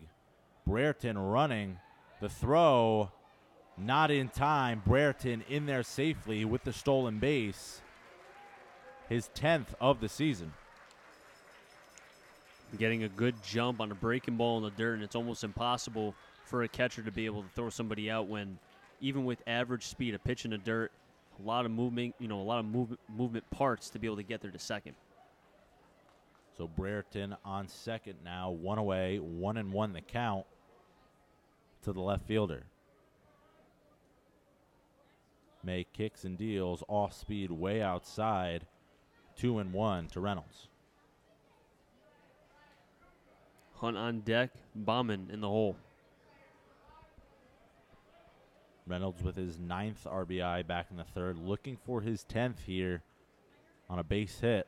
The 2-1 pitch taken, called strike 2 on the inner half. You see the shortstop Morset making sure that Brereton doesn't take any more steps, but Reynolds only struck out once on the season, will put the ball in play. The 2-2 pitch, way inside. Baudet able to glove that one, prevent Brereton from taking an extra base. As the count rolls full here to Dylan Reynolds, second in the league in walks. Ray tried to throw a breaking ball inside, but kind of held on to it a little bit too long, too perfect. And that's why that pitch missed the spot by at least 3 feet. Time called at the plate. Reynolds snuck that one in.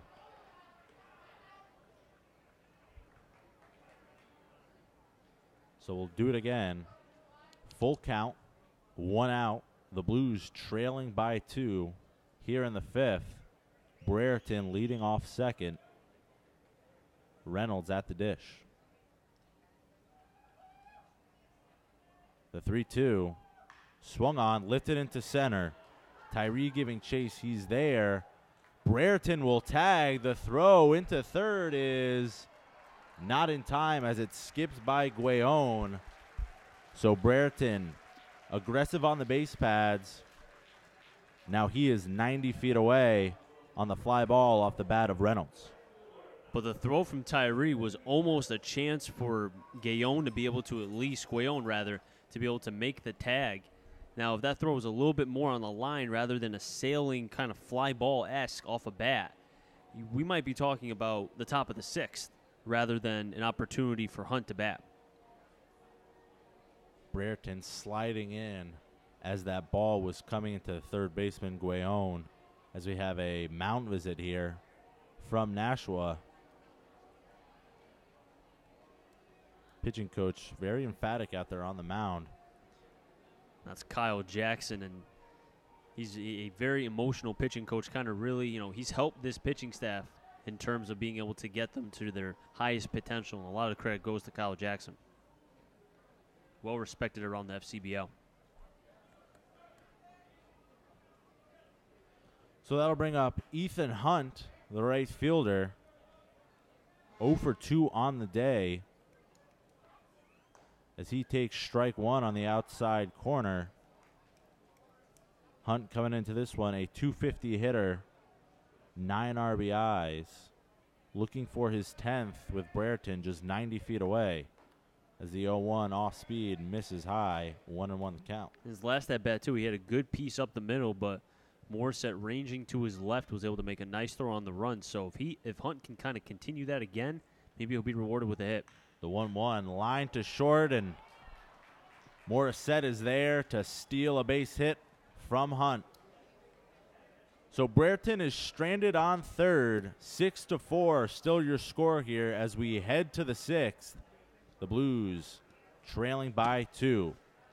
AJ Fabry, Chris Saunders here on the Bristol Blues YouTube channel. We'll be right back.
Peyton Stevens back on for his second inning of work as he was called on to put out the fire in the 5th.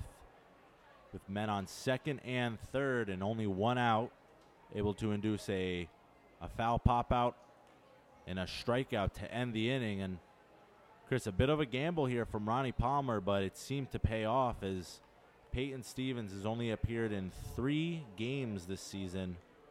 The first one was a 9-1 ball game where the Blues won. The second one was a 7-0 loss. And the third was a 17-3 blowout. So not a whole lot of competitive innings for Stevens, but was thrown right into the fire and was able to get the job done. This would be Guayon, the third baseman, on, looking for his first hit of the night, 0 for 2, with a couple of backward Ks. And we'll see right here what Peyton Stevens has in terms of endurance, because I saw Jason Hebner running out to the bullpen when the Bristol Blues were batting. So it will be interesting to see how long of a leash that Ronnie Palmer will give. And we know, AJ, that the Blues bullpen has been stretched, especially in the amount of games that have been played the last 4 or 5 days. You wonder how much gas do they have left in the tank. The 0-2 called strike 3. So Guayon, not his night at the dish. His third strikeout looking. Stevens, his second of the evening.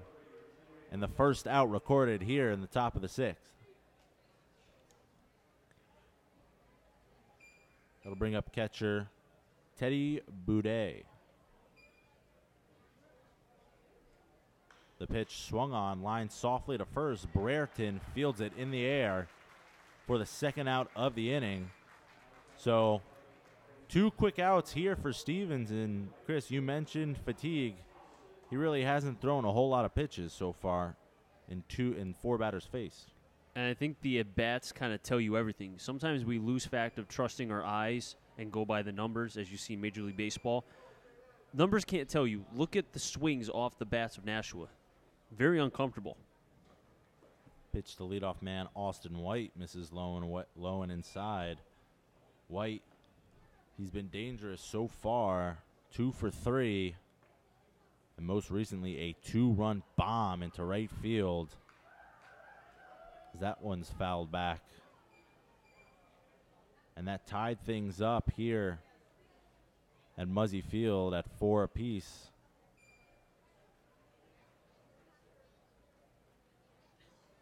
Stevens, the 1-1. Catches the outside half. 1-2. And Peyton did throw 8 1/3 innings for Central, 9 hits, 9 runs, 8 of them earned, 4 walks, 7 strikeouts, an ERA of 8.64. The 1-2. Chopped to short. Sagan is there. He fields, fires in time. So a clean 1-2-3 inning for Stevens. He's faced 5 batters and he's retired them all. We head to the bottom of the 6th. The Blues need some runs here. They're trailing 6-4. Nashua leads. We head to the bottom of the 6th here on the Bristol Blues YouTube channel.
bottom of the 6th here at Muzzy Field.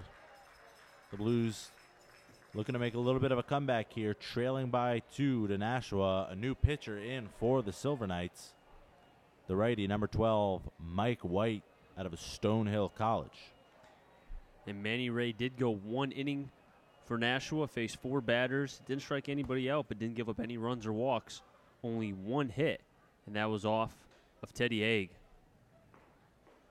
White's first hitter, Alex Bauman, he takes strike 1 right down the pipe. Bauman struck out in his last at-bat in the 4th. The 0-1 misses low and away, 1-1. And Bauman was a little bit kind of perplexed about his last strikeout because the catcher did what he does, trying to pull that glove back into the strike zone. The 1-1 swung on, lifted into shallow right, giving chase is White, but it'll fall in between the Bermuda Triangle, and it looked like White was giving chase also Nick Biddison, but just ran out of gas as that one falls harmlessly. So some new life for Bauman. And Biddison really had to come all the way because he was playing about 10 feet behind the bag and had to charge towards his Nashua bullpen. And Brickman halfway kind of really lost that into the lights. So Bauman has another opportunity to at least see if he can get a hit here. The 1-2 pitch swung on, chopped to short. Morissette is there. He fields and fires. It's a one-hopper, but Brickman able to hold on, much to the dismay of this Bristol crowd. And it looked like, I'm not sure what Morissette was doing there. He looked a little bit off balance as he was making that throw across the diamond, Chris. Morissette, and I actually was wondering that myself. He double clutched maybe because he didn't get the grip into the glove properly. But with the help of Brickman, his first baseman, he was able to scoop it. And to here, it looked like he was out by a step and a half, but maybe Bauman thought he was at least safe. That'll bring up Andrew Haig, who singled and came around to score back in the 4th. Scored on the double from Jeremy Sagan. 1 for 2 on the night for the second baseman from UConn. That one's blooped down the right field sign, but it'll drop foul. 1-1 the count. And Haig kind of has that inside-out swing where he can fight off any pitch. And if it's inside, really be able to pull his hands. And almost like a line-to-line player, it's very hard to defend somebody who can drive it to all fields. The 1-1 swung on, ripped foul, 1-2. Give you some numbers on White, making his 9th appearance, all of them out of the bullpen. He's 0-1 with a 6.35 ERA and 11 1/3 innings pitched.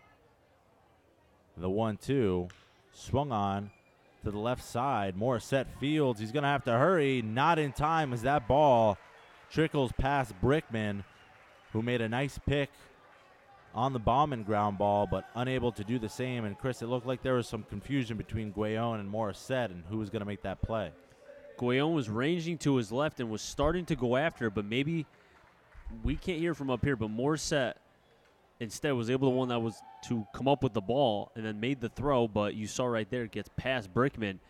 To me, I think Guayon had a better opportunity to go after that and make the throw, but now the Blues have a runner on at first.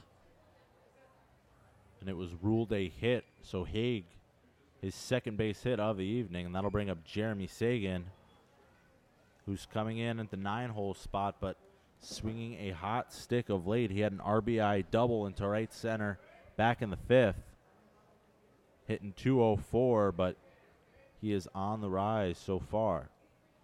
Ahead in the count, 1-0. Swings at that one, could be 2. Morissette charges and fields. He's only got one play. He'll make it. Sagan thrown out as Haig advances to second. So all ground balls here in the 6th, and they're finding Morissette's glove. So 2 away here as we flip things to the top of the lineup. Will be Ian Osberg with a chance to drive in Haig. 2 away here in the bottom of the 6th. 4th put out for the shortstop Morissette with 1 error, and I think he correctly went to first base because I don't know if he would have had to play at second. Osberg takes ball one. Osberg 1 for 3 on the evening. A ground out in the first, a base hit in the third, came around to score, and a fly out in the fourth.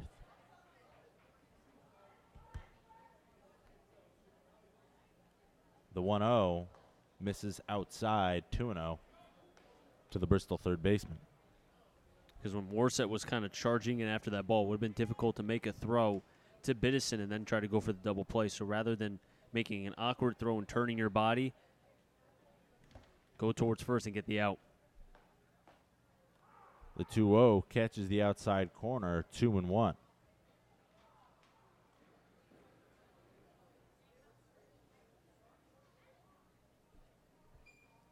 Osberg third in the league in hits. Bumped it up to 33 after his base hit in the fifth as the 2-1 to the Bristol leadoff man.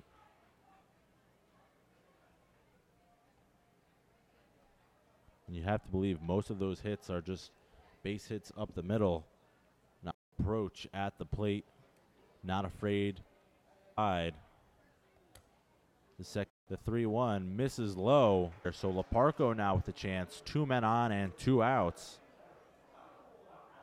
Try to steal a run here as the Blues trail Nashua. 1 run scored in his third at bat. He flew out to the right fielder. Oh, takes one.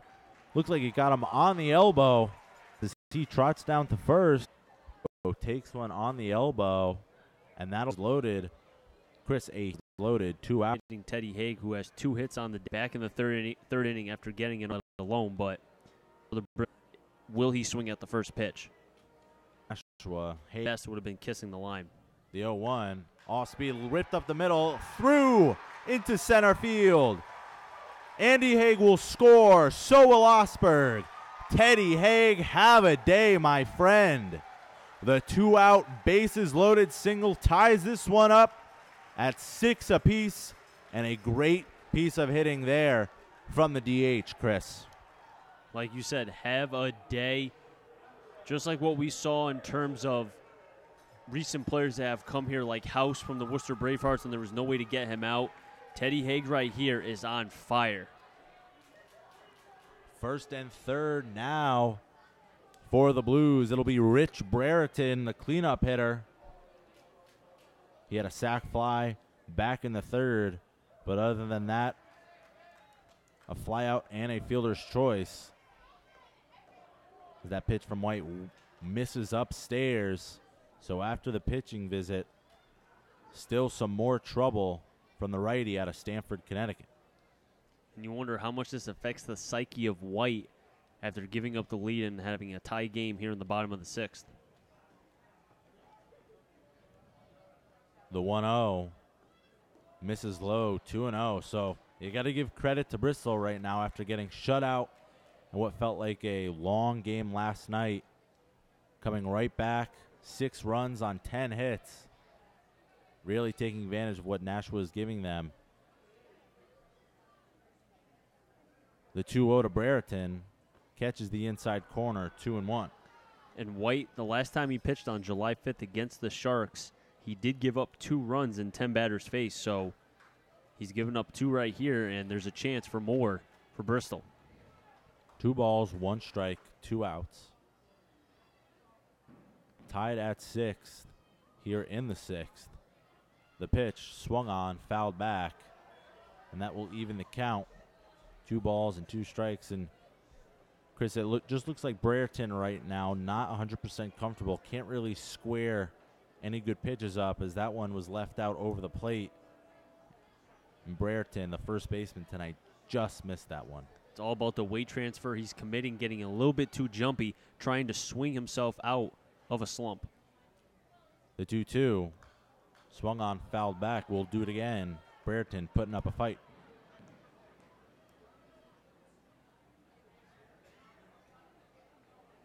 Teddy Haig leading off first. Alex Laparco leading off third. 2 runs already in on a big 2-out single from Haig. Brereton looking to add and give the Blues the lead. The 2-2 pitch swung on, lift down the left field side, and fair. Laparco will score. Coming around is Haig. Ronnie Palmer is waving him around. He will score without a throw. Brereton continuing the trend here. A big 2-out double, giving the Blues an 8-6 lead.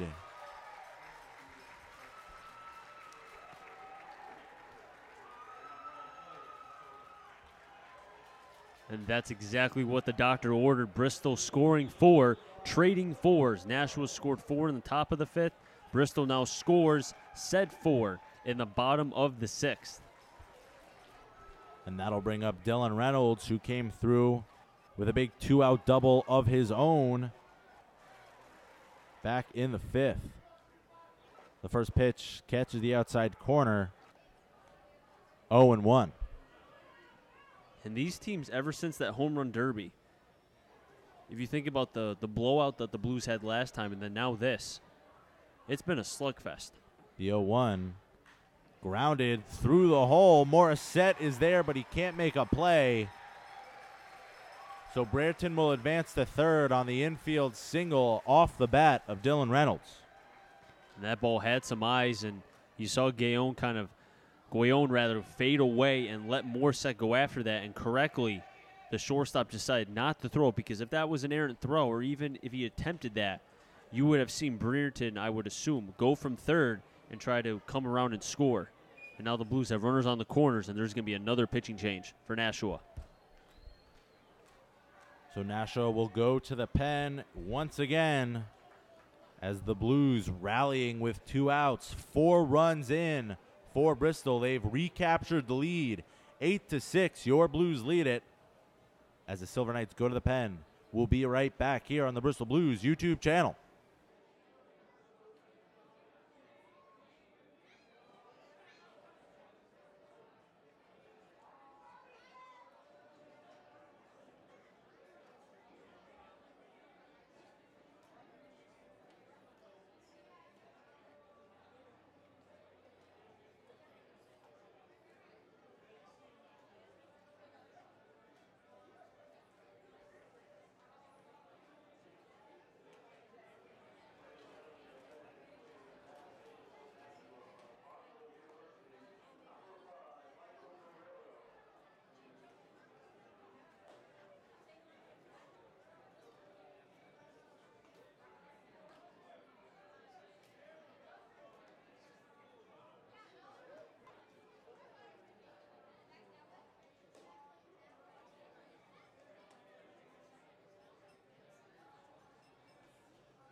New pitcher in for the Silver Knights. It'll be Michael Guerrero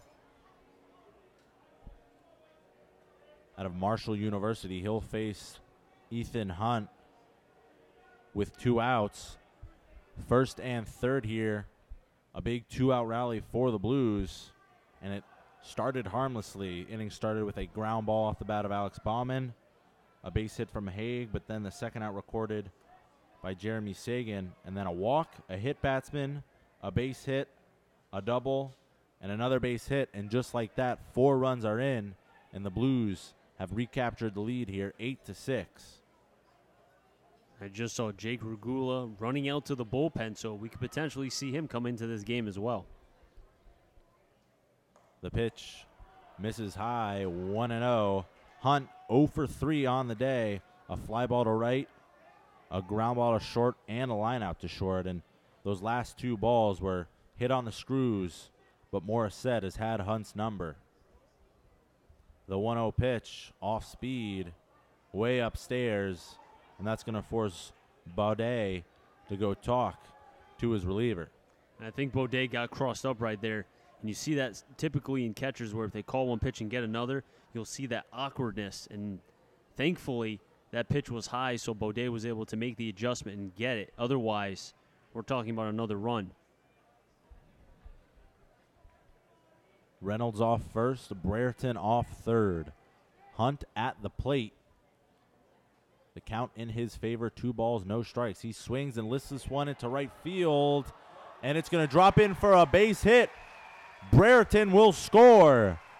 Reynolds on his way to third, and the rally continues. Hunt fisted that one off, really deposited that one into shallow right field. Biddison was giving chase, White giving chase from right field, but nobody could get there.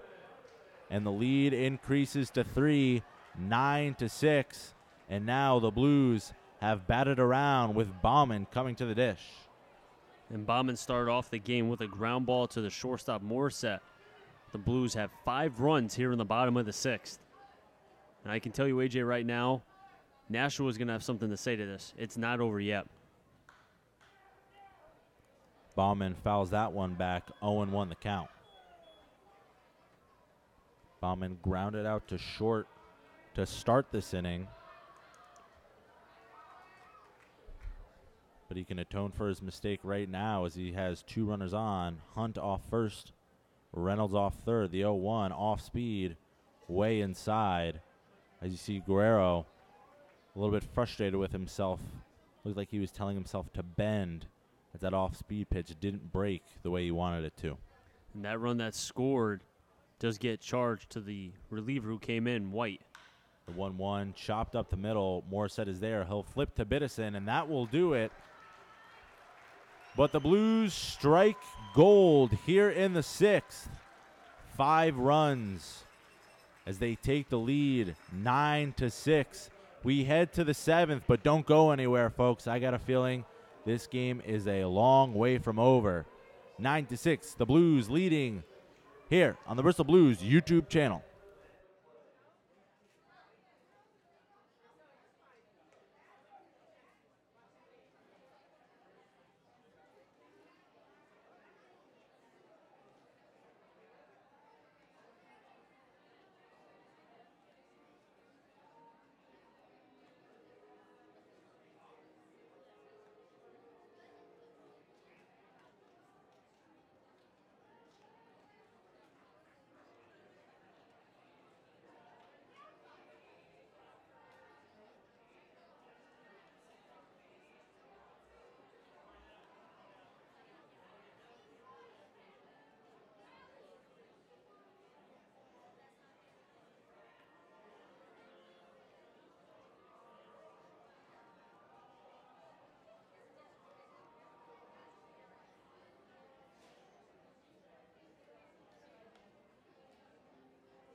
So this has turned into a slugfest here at Muzzy Field.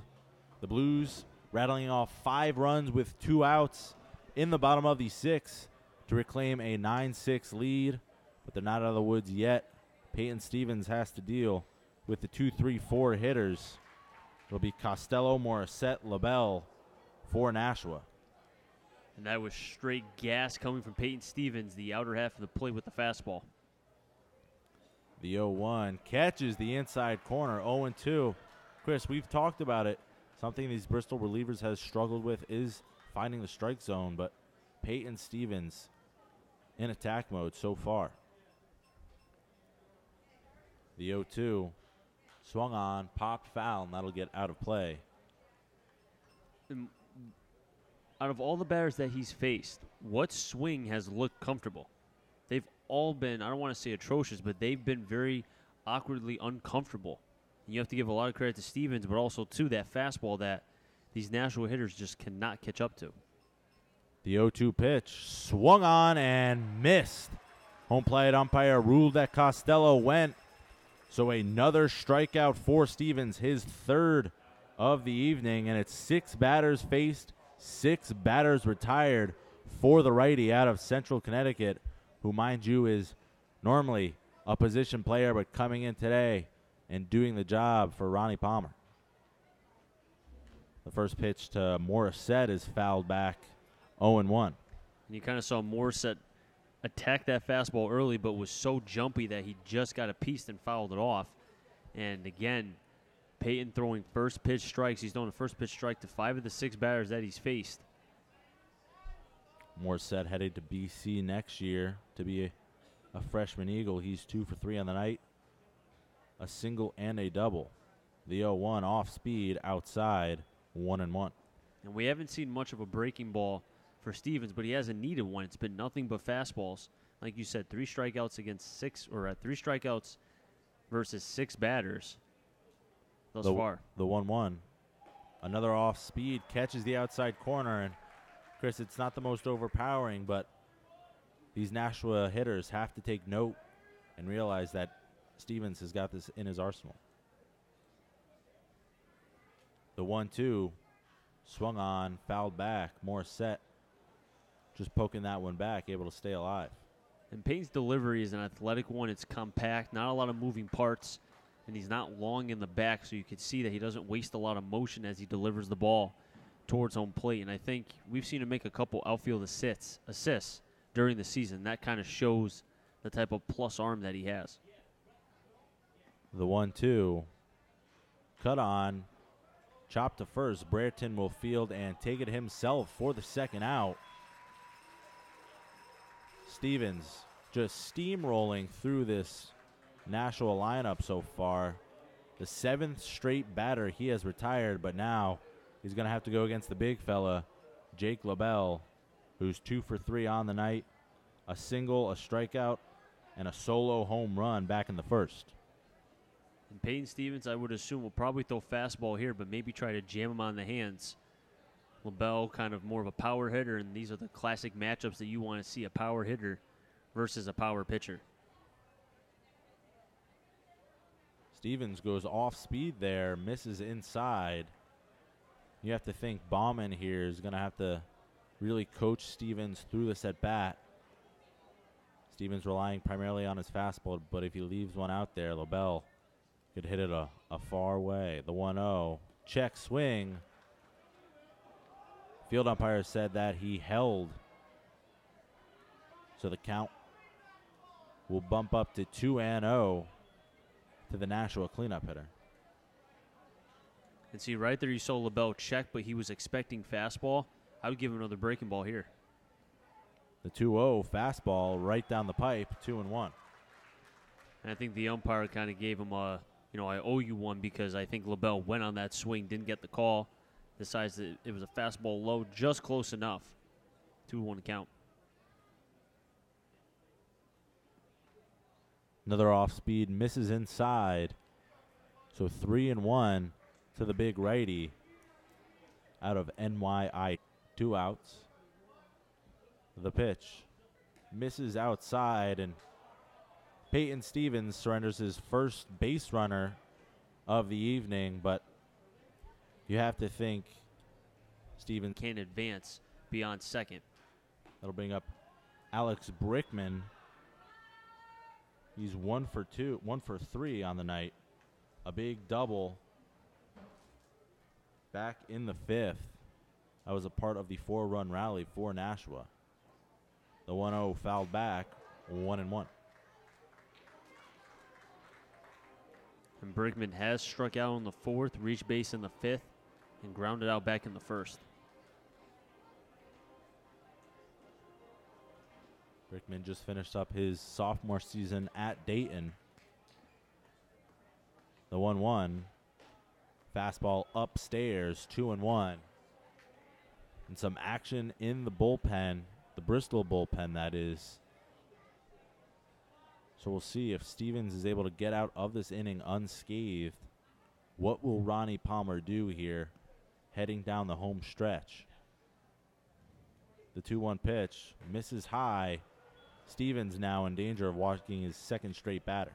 Now it is Zachary Dion who's warming up in the bullpen for the Blues. And Peyton, I mean, we wondered about how long the fatigue factor before it sets in. And I think it's a combination of not really throwing a lot. I mean, this is the most that he's thrown all season. You accompany that with the fact that he sat down for over 40 minutes before coming in for the top of the 7th. So if you can get at least one more out, I think Ronnie Palmer will be pleased, and then he can give the ball to potentially Dion, Rouse, even McDermott to be able to close his game out or at least get to that point. The 3-1 to Brickman. Fastball lifted foul out of play, so the count will run full. A big payoff pitch coming up here in the top of the 7th. But I think if you're Ronnie Palmer, if you're going to bring in Dion, you'd rather bring him in with the bases empty because he's been known to walk batters, and in a game like this, you do not want to allow that. The 3-2 misses outside, ball 4. So Stevens, after retiring his first 7 batters, walks LaBelle and Brickman, and that'll bring up second baseman Nick Biddison with 2 away. Biddison 0 for 3, 2 flyouts and a ground out. Biddison heading to Virginia Tech next year. The second baseman made a couple nice plays in the field. As he lifts this one foul. The second baseman trying to cut into this deficit. 9-6 now. Bristol leads after a 5-run outburst with 2 outs in the bottom of the 6th.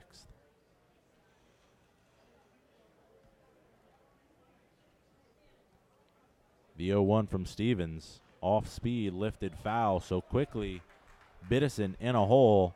And if you're Stevens here, Chris, what are you throwing? You've been overpowering with your fastball, and you've shown that you can drop in that curveball. What do you think he's going with here? I think he's going to throw, I mean, you're ahead in the count 0-2. You could drop a breaking ball in the dirt for a swing pitch or maybe throw a fastball away, but elevate it. But I wouldn't do anything inside just because that'd be speeding his bat and getting his hands in. The 0-2 swung on, fouled back. Biddison fighting up there, so we'll do it again.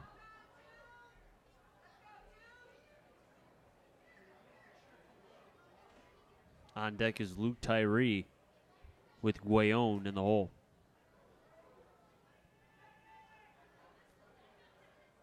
LaBelle off second, Brickman off first. Biddison at the plate. 0-2 the count.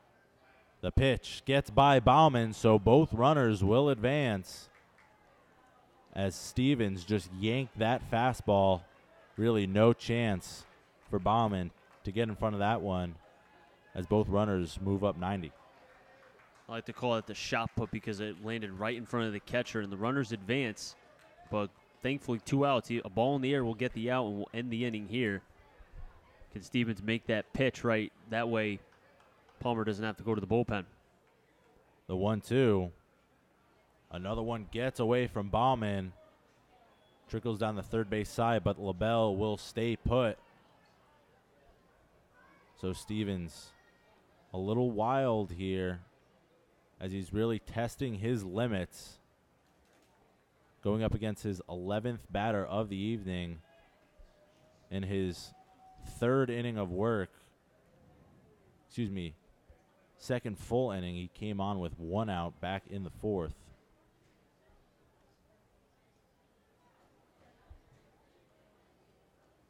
So Stevens trying to bear down as Jordy Shiner going out and having some words.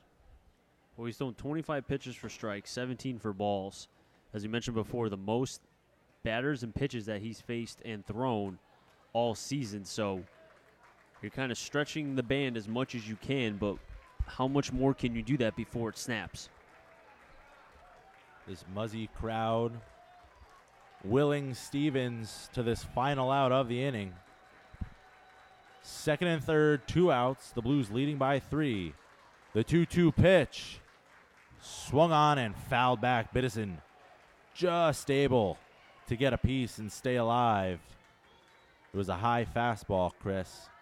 Do you think that could have been a setup pitch for Stevens to possibly drop in and off speed here? I'm thinking the same thing with you, AJ. You speed him up, you change the eye level, now you drop in the breaking ball back door, you'll get him looking. This Bristol crowd really fired up now. The 2-2 coming in the dirt. Picked from Ballman. So we'll add a little bit more drama to this next pitch as the count runs full here to the Nashua second baseman. And this is a big pitch because I think if he walks Biddison here, that might be the final batter because Dion is ready. He's been warming up now for 10 minutes. 3 balls, 2 strikes, 2 outs, 2 men aboard.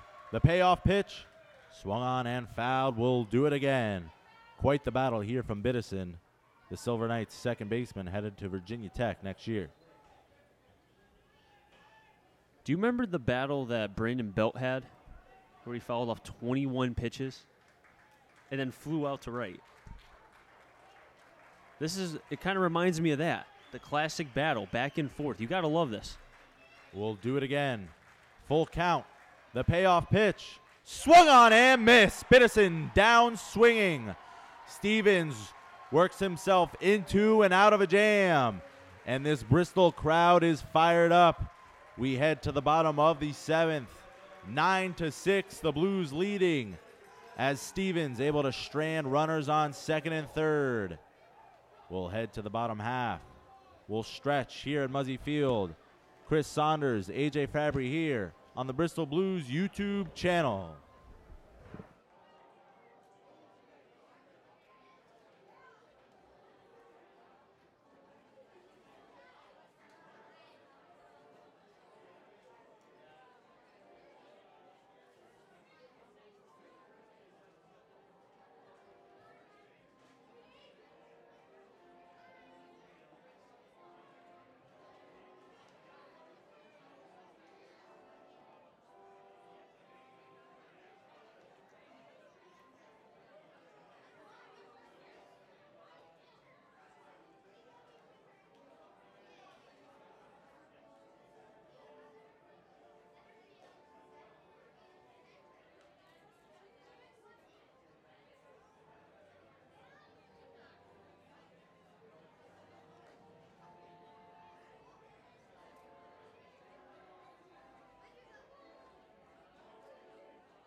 A big strikeout from Peyton Stevens, escaping a 2-man on jam.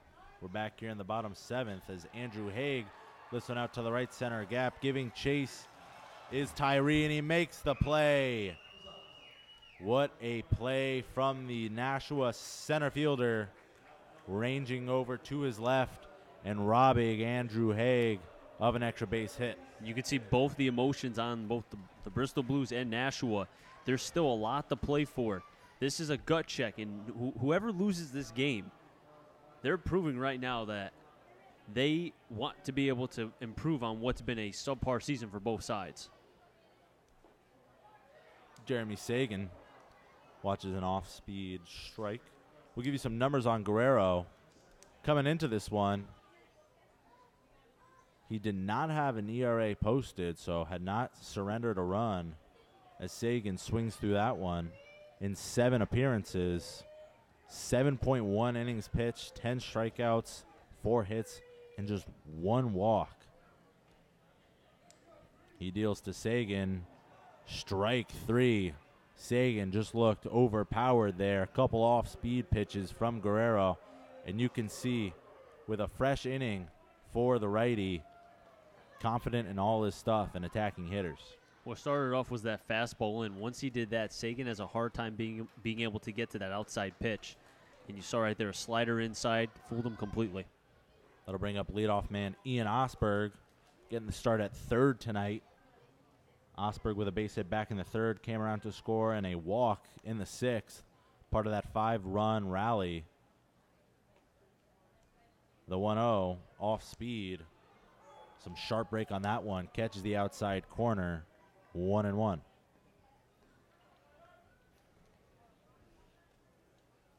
Guerrero kicks and deals. Ball low as that one skips back to the backstop. Osberg came into this one fourth in the FCBL and runs scored with 22. Bump that up now to 24. So you would imagine staying atop the leaderboard in that category.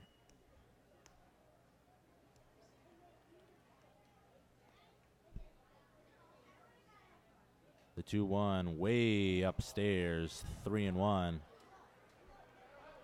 We've seen 2 pitches now. We saw the second one and then that one, both high, and you wonder if maybe Guerrero, he threw completely against Sagan. 4 pitches right there got him out. You wonder if maybe he's kind of overthrowing against Osberg. Back to the top of the order, you would have to think. Trying to put a little bit more oomph as he misses high yet again. Kind of leaving that front side open. So Osberg aboard. His second walk of the evening. And that forced Baudet to go out with Guerrero to try to calm him down a little bit. And you made a great point, AJ. Opening that front side and that leg kind of swinging. And by doing that, your arm drags. And that's why both the slider and the fastball were going up in the zone. Let's see if he can make the adjustment with Leparco at the plate. Well, it was a rally with 2 outs in the 6th that led to 5 Blues runs. And with 2 outs here in the 7th, it'll be Leparco, the 2-hole hitter. He takes outside for ball 1. 1 for 3 on the day with 2 runs scored is the center fielder, Alex Leparco. And Leparco, he's made all the plays so far in center field, getting his first start of the season out there. Primarily an infielder, but duty calls and Ronnie Palmer mixing things up, throwing him out into center field. The 1-0 misses high, and we've seen Guerrero losing the strike zone a little bit in the last couple pitches.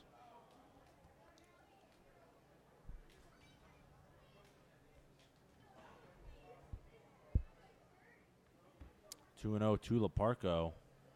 He takes ball 3, 3-0 to the Coastal Commonwealth Conference Player of the Year at Western New England.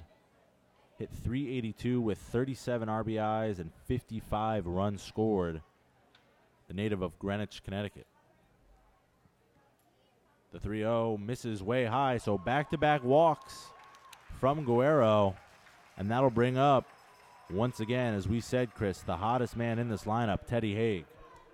There might have been the wrong time for Guerrero to not really have the command of any of his pitches, both the slider and the fastball, as Kyle Jackson's going out to talk with yet another Nashua pitcher. I feel like he's been definitely getting his steps in for his Fitbit. But going back to Guerrero, I mean, you saw what he did in the first 2 batters. Haig made a nice piece, but Tyree was able to make a brilliant catch, being able to range to his glove side. You also saw Sagan strike out what seemed to be on 4 pitches, and then now 2 consecutive walks on Osberg and Leparco. It looks to be that when Guerrero's on, he's on, but if he's off for a batter, it kind of escalates to 2. And then what Nash was hoping is that it doesn't go to 3, and then you have to take him out. And it could be deja vu here after the second out was recorded in the 6th. A walk to Osberg, a hit by pitch from Leparco, and a big 2-out base hit off the bat of Teddy Haig. So a similar situation here in the 7th as he takes ball 1 high. And Guerrero kind of snapped after that ball, getting it back from Baudet. He's not very happy. Osberg off second. Leparco off first as Guerrero steps off asking for new signs from his catcher, Baudet. And with a runner on second, they more than likely will go second sign. The 1-0 swung on and missed. A big hack there from Haig. But Guerrero fooled him with an off-speed pitch. Had excellent depth. Started out on the middle part of the plate and then really dropped. Can't blame Haig for that as he chokes up on the bat with a 1-1 count. The pitch, fastball, catches the outside corner. Haig shaking his head a little bit, but I think that one caught the black, and a good pitch there from the righty out of Marshall. He threw a slider in, got a strike, went fastball away. You would think maybe he tries to go high or possibly come back in, but Haig, who chokes up on the bat, can really find a way to get that barrel and attack. The 1-2 off speed, hit on the ground to short. Morissette fields. He's going to go to second just in time. Laparco thought he was in there. So did these Muzzy fans, but to no avail. We'll head to the 8th as the Blues strand 2, 9-6. Bristol leads. Chris Saunders, AJ Fabry here on the Bristol Blues YouTube channel.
Top of the 8th, 7-8-9. Tyree, Guayon, and Baudette. If any of them get on, we're back up to the top with White. We do have a new pitcher on the mound after Peyton Stevens, who pitched a brilliant couple innings, of which AJ will get into. But Zachary Dion is now on the mound for the Blues. Dion, the righty out of Salve Regina, making his 10th appearance, 8th out of the pen. Looking to shut down this Silver Knight lineup.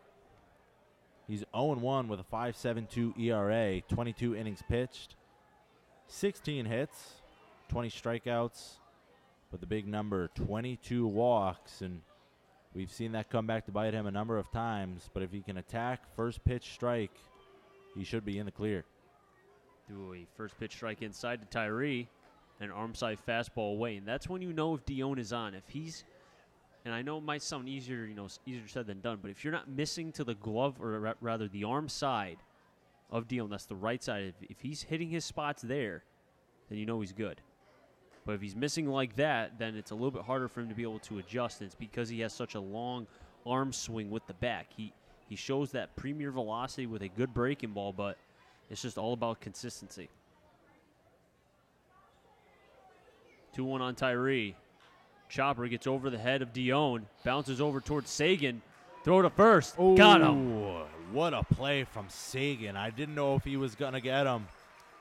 Took about 14 hops from home plate to second base, including a big one over the head of Dion. But Sagan, very smooth, ranging over to the middle, fielding and throwing in one smooth motion, just able to nab the hustling Tyree for a big first out. If you get one guy on, it could turn into a bit of a rally for Nashua. And he drops in the slider, in for a strike both times that he's faced Tyree, first pitch strike. Guillon, first pitch strike. Especially for a batter like this who has struck out 3 times, 2 looking, 1 swinging, just attack. Fastball inside, strike 2. You can go, AJ. Just going to jump in, give the numbers on Stevens real quick. 2 2/3, no runs, no hits, 2 walks, 4 strikeouts for the big man out of Central. Slider just fought off by the 8-hitter Guillon. But Stevens was very impressive, AJ, I got to tell you. Got to give him a lot of credit. We said only primarily coming in and mop-up duty, just 1 inning in each of his appearances, but going 2 2/3 and shutting the door on this Nashua lineup. 0-2 in the dirt.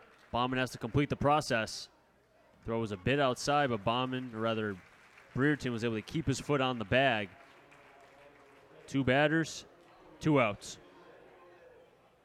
Nice job there from Bauman to smother that off-speed pitch in the dirt. No funny business going on. Able to fire a strike over to Brereton for the 2nd out. And so far, Dion's been lights out. I'll bring up the 9-batter, Teddy Baudet. And he's going to drop into single, a 2-out to left. And he takes a big cut towards first and decides to go back.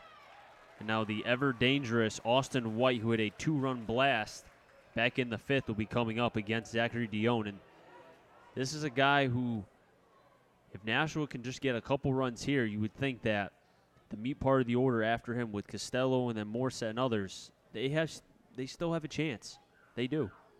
A lot of baseball left to be played and only 4 outs for Nashua to play with, but with the top of their order due up, certainly a dangerous situation. A bluff by Bauman just to keep Baudet honest at first. White 2 for 4 on the evening. And a big 2-run home run back in the top of the 5th. His first of the season. 2-0 count on White. If he finds a way to get on, Costello will be on deck with Morset in the hole. And White, a guy who joined this team back on June 30th. He takes strike 1. And just an instant spark plug for this offense. Hitting .348. Came into this one with 4 RBIs, so add a couple to that total. Fastball way outside, 3-1, and Dion now falling behind against the leadoff batter. White has recorded a hit now in all 6 games that he has played in. Dion sets, 5-pitch walk, and now White's going to get on as he had what looked to be something to say towards the Blues dugout. I don't know if there was chirping going on, but he definitely gave a reaction back.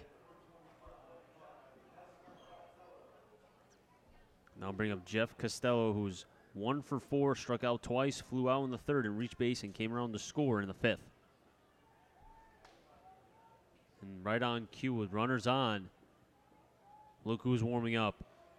Neil McDermott, the FCBL leader in saves with 10. This is an interesting move here. I know McDermott threw, I think it was 2 2/3 in his last appearance. July 3rd. July 3rd, so you've got to wonder with 2 men on, does Palmer want to go to McDermott for the 4-out save here as you see Dion now, after giving up the base hit and a walk, now facing Jeff Costello, who's 2nd in the FCBL in batting average. A very dangerous at-bat for the righty. 1-0 coming. 1-1, and that slider a little bit more crisp, hitting the back door to the right-handed hitter Costello. And McDermott's warming up quick, so you would think if Costello finds a way to get on, you might see McDermott. I think that would be absolutely the case. 1-1, jelly legs Costello, and that was nasty. 1-2. And see, Dion shows you stuff like that, but then when he laps the command, it makes you, it leaves you wanting more, like Francisco Liriano. He's got to finish right here. Big pitch coming up. Pauses, fires. Ground ball to the third baseman Osberg. He sets. Makes the throw at first. And a big outing for Dion. as Nashua strands runners on first and second. Running to the bottom of the 8th. 9-6 is your score. Chris Arns and A.J. Fabry right here from historic Muzzy Field.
New pitcher on the mound, Joe Grassett, the side-arming right-hander for the Nashua Silver Knights, will be facing the 3-4-5. Actually, pardon me, it will be the 4-5-6. Brereton, Reynolds, and Hunt if any of them get on Bauman. First pitch strike to Bauman outside. Or Brereton again, pardon me again, 0-1. Joe Grassett with a 2-1 record, 3.37 ERA. He's thrown 10 2/3 innings. Pulled to the left side, fair down the third baseline, into left field. Costello's going to have to range after, get that ball in quickly, and Brereton's going to get on with a double. And he starts off this bottom of the 8th on second base.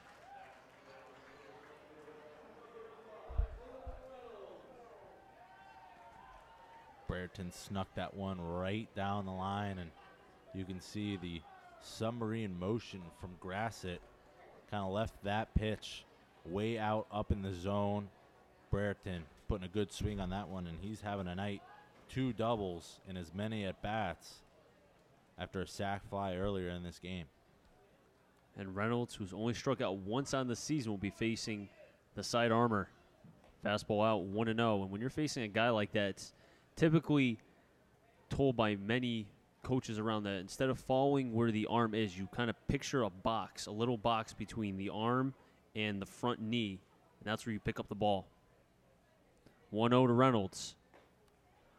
Hits the outside corner.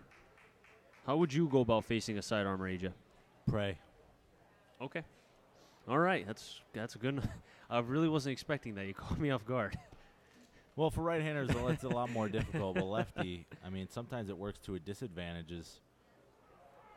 See that whip action. You can kind of pick up the ball a little bit earlier, and as it comes all the way around, you just have a split second longer for Reynolds to pick up the ball than Brereton. But you saw Brereton just simplifying the approach, see ball, hit ball, and was able to sneak one down the left field line for an extra base hit. Ball gets away from Baudet, throw to second, and now they have Brereton in a pickle. Back to the third baseman again. Now Morissette, he tags him. And a costly base running error by Brereton. And right there you saw he kind of committed towards third and then went back. And right there, as you know, AJ, is a base runner. If you commit, you have to go, because as soon as you tend to go back, that's when things get sticky. Yeah, I think Brereton, though, even though he had given a few steps towards third. If he was able to dive back to second, he probably would have beaten the throw, but made the decision to get in a rundown and obviously didn't work out. So a tough break there for Brereton. Little hesitation, and Reynolds with a defensive swing. And you saw right there from Grassett kind of do a little bit of a pause. Not so much turn, but what would you say, hesitate? A little bit of a hesitation, throwing off Reynolds, but it is a risky windup as you kind of sacrifice some velocity when you come into that motion, as Reynolds is going to take first base. And Reynolds really didn't give any sort of indication that he was going to move, so I would first seeing it hit Reynolds, you would think that the umpire was going to have him stay, but regardless, doesn't matter. Reynolds will be on at first with Hunt at the plate, Bauman on deck.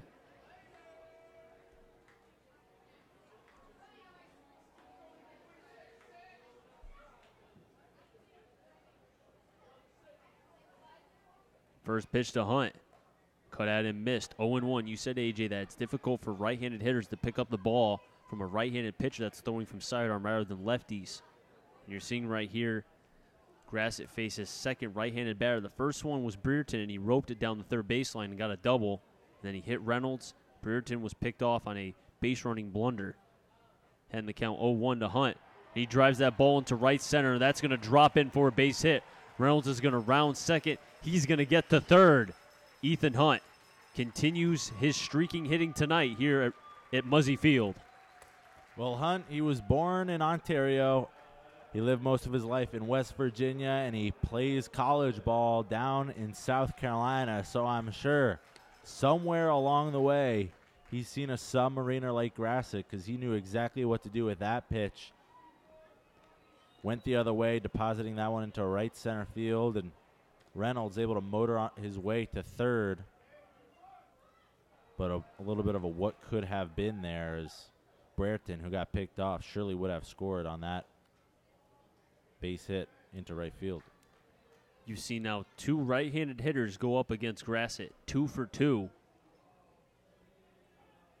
Both Hunt and Brereton. Reynolds on at third, Hunt at first, Bauman at the plate. 1-0. Way inside, Bauman had to kind of reach and stretch out, otherwise he would have been hit. 2-0. Bauman 1 for 4 on the night. A base hit back in the second. Bauman getting his 5th at-bat of the day. Outside 3-0. I would think Bauman's probably going to have the take sign at least for this next pitch, because Grassett kind of losing his command. Bristol looking to add some insurance here. No lead is safe, as we've seen as Bauman takes strike one. The top of this Nashua lineup do some serious damage. So if you're Bristol, you really want to pad some layers onto that 3-run lead right now, because with the likes of LaBelle, Morissette, and Costello due up, anything could happen. And Bauman gets on via a walk. Bases full of Blues with Andrew Haig at the plate. Haig 2 for 4 on the evening. Couple of base hits. Single in the 4th came around to score, and a single in the 6th came around to score. So he's had his nose right in these 2 Bristol rallies, looking to drive a couple in himself. Infield's in. Haig looks at the first pitch, kind of stares back at the umpire, asking maybe where that pitch was, kind of pointing. It was a little outside, and the umpire just nodding his head and saying it was a strike. I think Haig there asking, confirming that that's as far as the strike zone goes. 0-1 slider. Haig gets it into the air to right. White going towards the line. Makes the catch. Reynolds tagged third. Throw came into home on a line, and a good throw from White. And the bases are still going to be loaded. Yeah, just not enough on that one from Haig. A little bit too jumpy, too aggressive. I don't think that was the pitch he wanted to swing at with the bases loaded. Got a little bit too ahead of himself. Jumped at that pitch, and clearly not far enough for Reynolds to tag up, and a good throw from White. An even better job from Baudet behind the dish, able to keep that on a one hop, keep that in front. So Reynolds had to stay put at third. And Sagan will be up with the bases loaded, but 2 down. 1-0 the count, fastball inside. Grassick kind of got himself into this jam, and he's the only one to get himself out with Neil McDermott ready and warm in the bullpen for the Blues. Hesitates. Sagan gets it in the air to right center. Tyree chasing. And at the last second, White calls him off, and the side is retired, and the bases are left loaded. And it looked to be that Grassick kind of said something to Reynolds. And now Ethan Hunt's kind of staring back as well. Quite interesting as we're heading to the bottom of the ninth. Last licks, or rather the top of the ninth. Last licks for the Nashua Silver Knights right here at Muzzy Field.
Top of the ninth, 3-4-5. Morissette, LaBelle, and Brickman. If any of them get on, Biddison and Neil McDermott, the FCBO leader in saves. 1-1 is the count on Morissette. Bristol Blues are 3 outs away from breaking their 3-game losing streak and to improve to 18-16 on the season. 1-1. Ball slicing foul up the Bristol Blues third baseline. 1-2. And Teddy Haig, who we could win, if the Blues rather can win this game, will more than likely be the player that AJ will be interviewing after the game. 1-2 to Morissette. Strike 3. Morissette goes down swinging. First out here in the top of the ninth. Now bring up Jake LaBelle.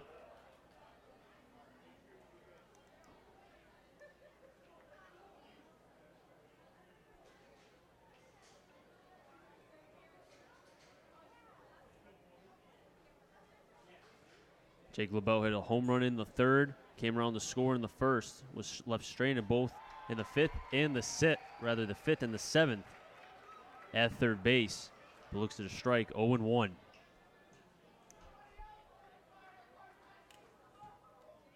McDermott sets and fires, 1-1.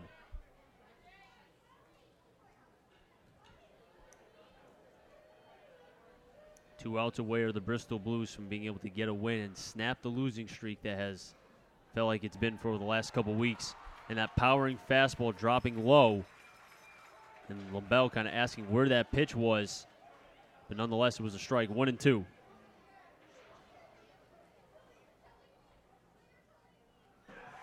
Strike 3, LaBelle goes down, second consecutive strikeout.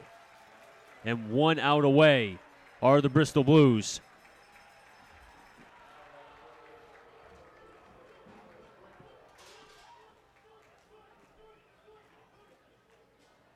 And that's going to bring up Alex Brickman. First pitch to the right-handed hitter. Fastball inside, 1-0.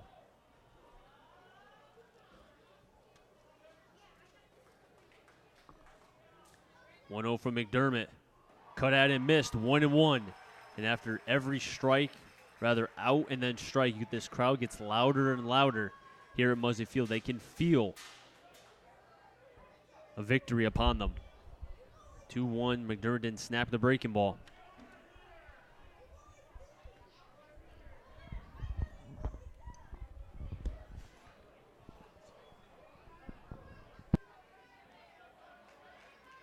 Three-one count. Pedersen on deck. Tyree in the hole. 3-1 pitch. One strike away are the Bristol Blues.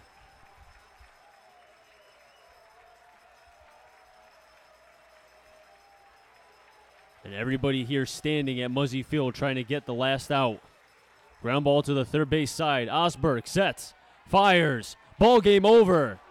And Neil McDermott gets his 11th save of the season, and the Bristol Blues improve to their 18th win of the season. An outing that looked very bleak for Michael Gennaro. The Bristol Blues were able to pick him up, and the offense continued. They were able to win 9-6. Now we're going to have a post-game interview with Teddy Haig in just a few minutes when we come back right here at historic Muzzy Field.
Have a good one.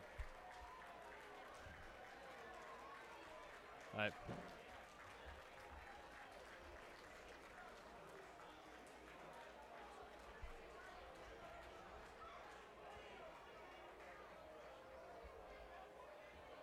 On the field is A.J. Fabry with the player of the game, Teddy Haig.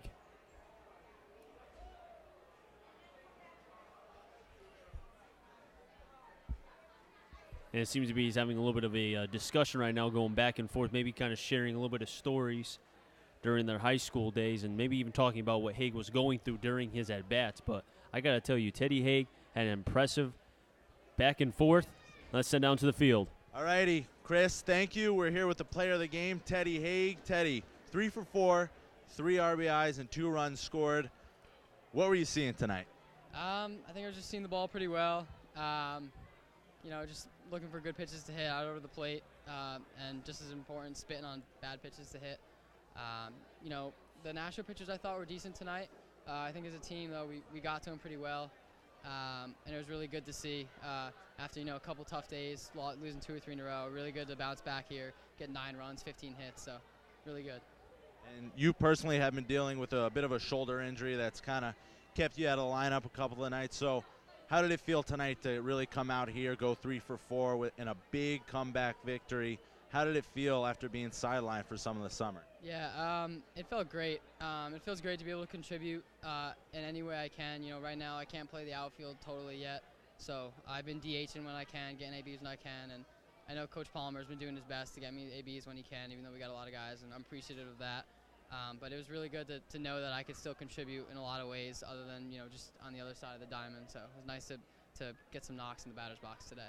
And it was certainly a fun ball game tonight, 9-6. A lot of energy from the stands, from the crowd. What was it like in the dugout with the boys tonight? Oh, it was electric. We got one of our #1 fans back there yelling all kinds of funny stuff. And, just all the guys were up today. We were ready to go. We had a little bit of a wake-up call yesterday after the game, which I think we needed. You know, and today we came out guns a-blazing. Everyone on the bench was up, cheering, loud, talking. And, you know, at Muzzy, at a place like this, home field advantage means a lot, so we can come out buzzing. When the boys are buzzing, it's really good.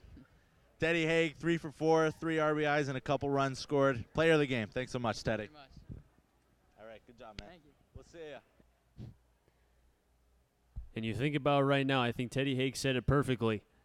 When the boys are going, it's guns a-blazing, and they got a little bit of a talking to nonetheless after the game yesterday, and I think it really helped their morale, and let's see what can happen. The next time the Bristol Blues will be at home will be on the 19th, so we'll have a nice little kind of rest period, but the Blues will still be on. You can catch them on the other YouTube or Facebook sites for Worcester and Pittsfield and whatnot. But until then, we'll see you on the 19th. So for Chris Saunders, for AJ Fabry, for Huck, and for everybody else, so long here from historic Muzzy Field. Have a good one, everybody.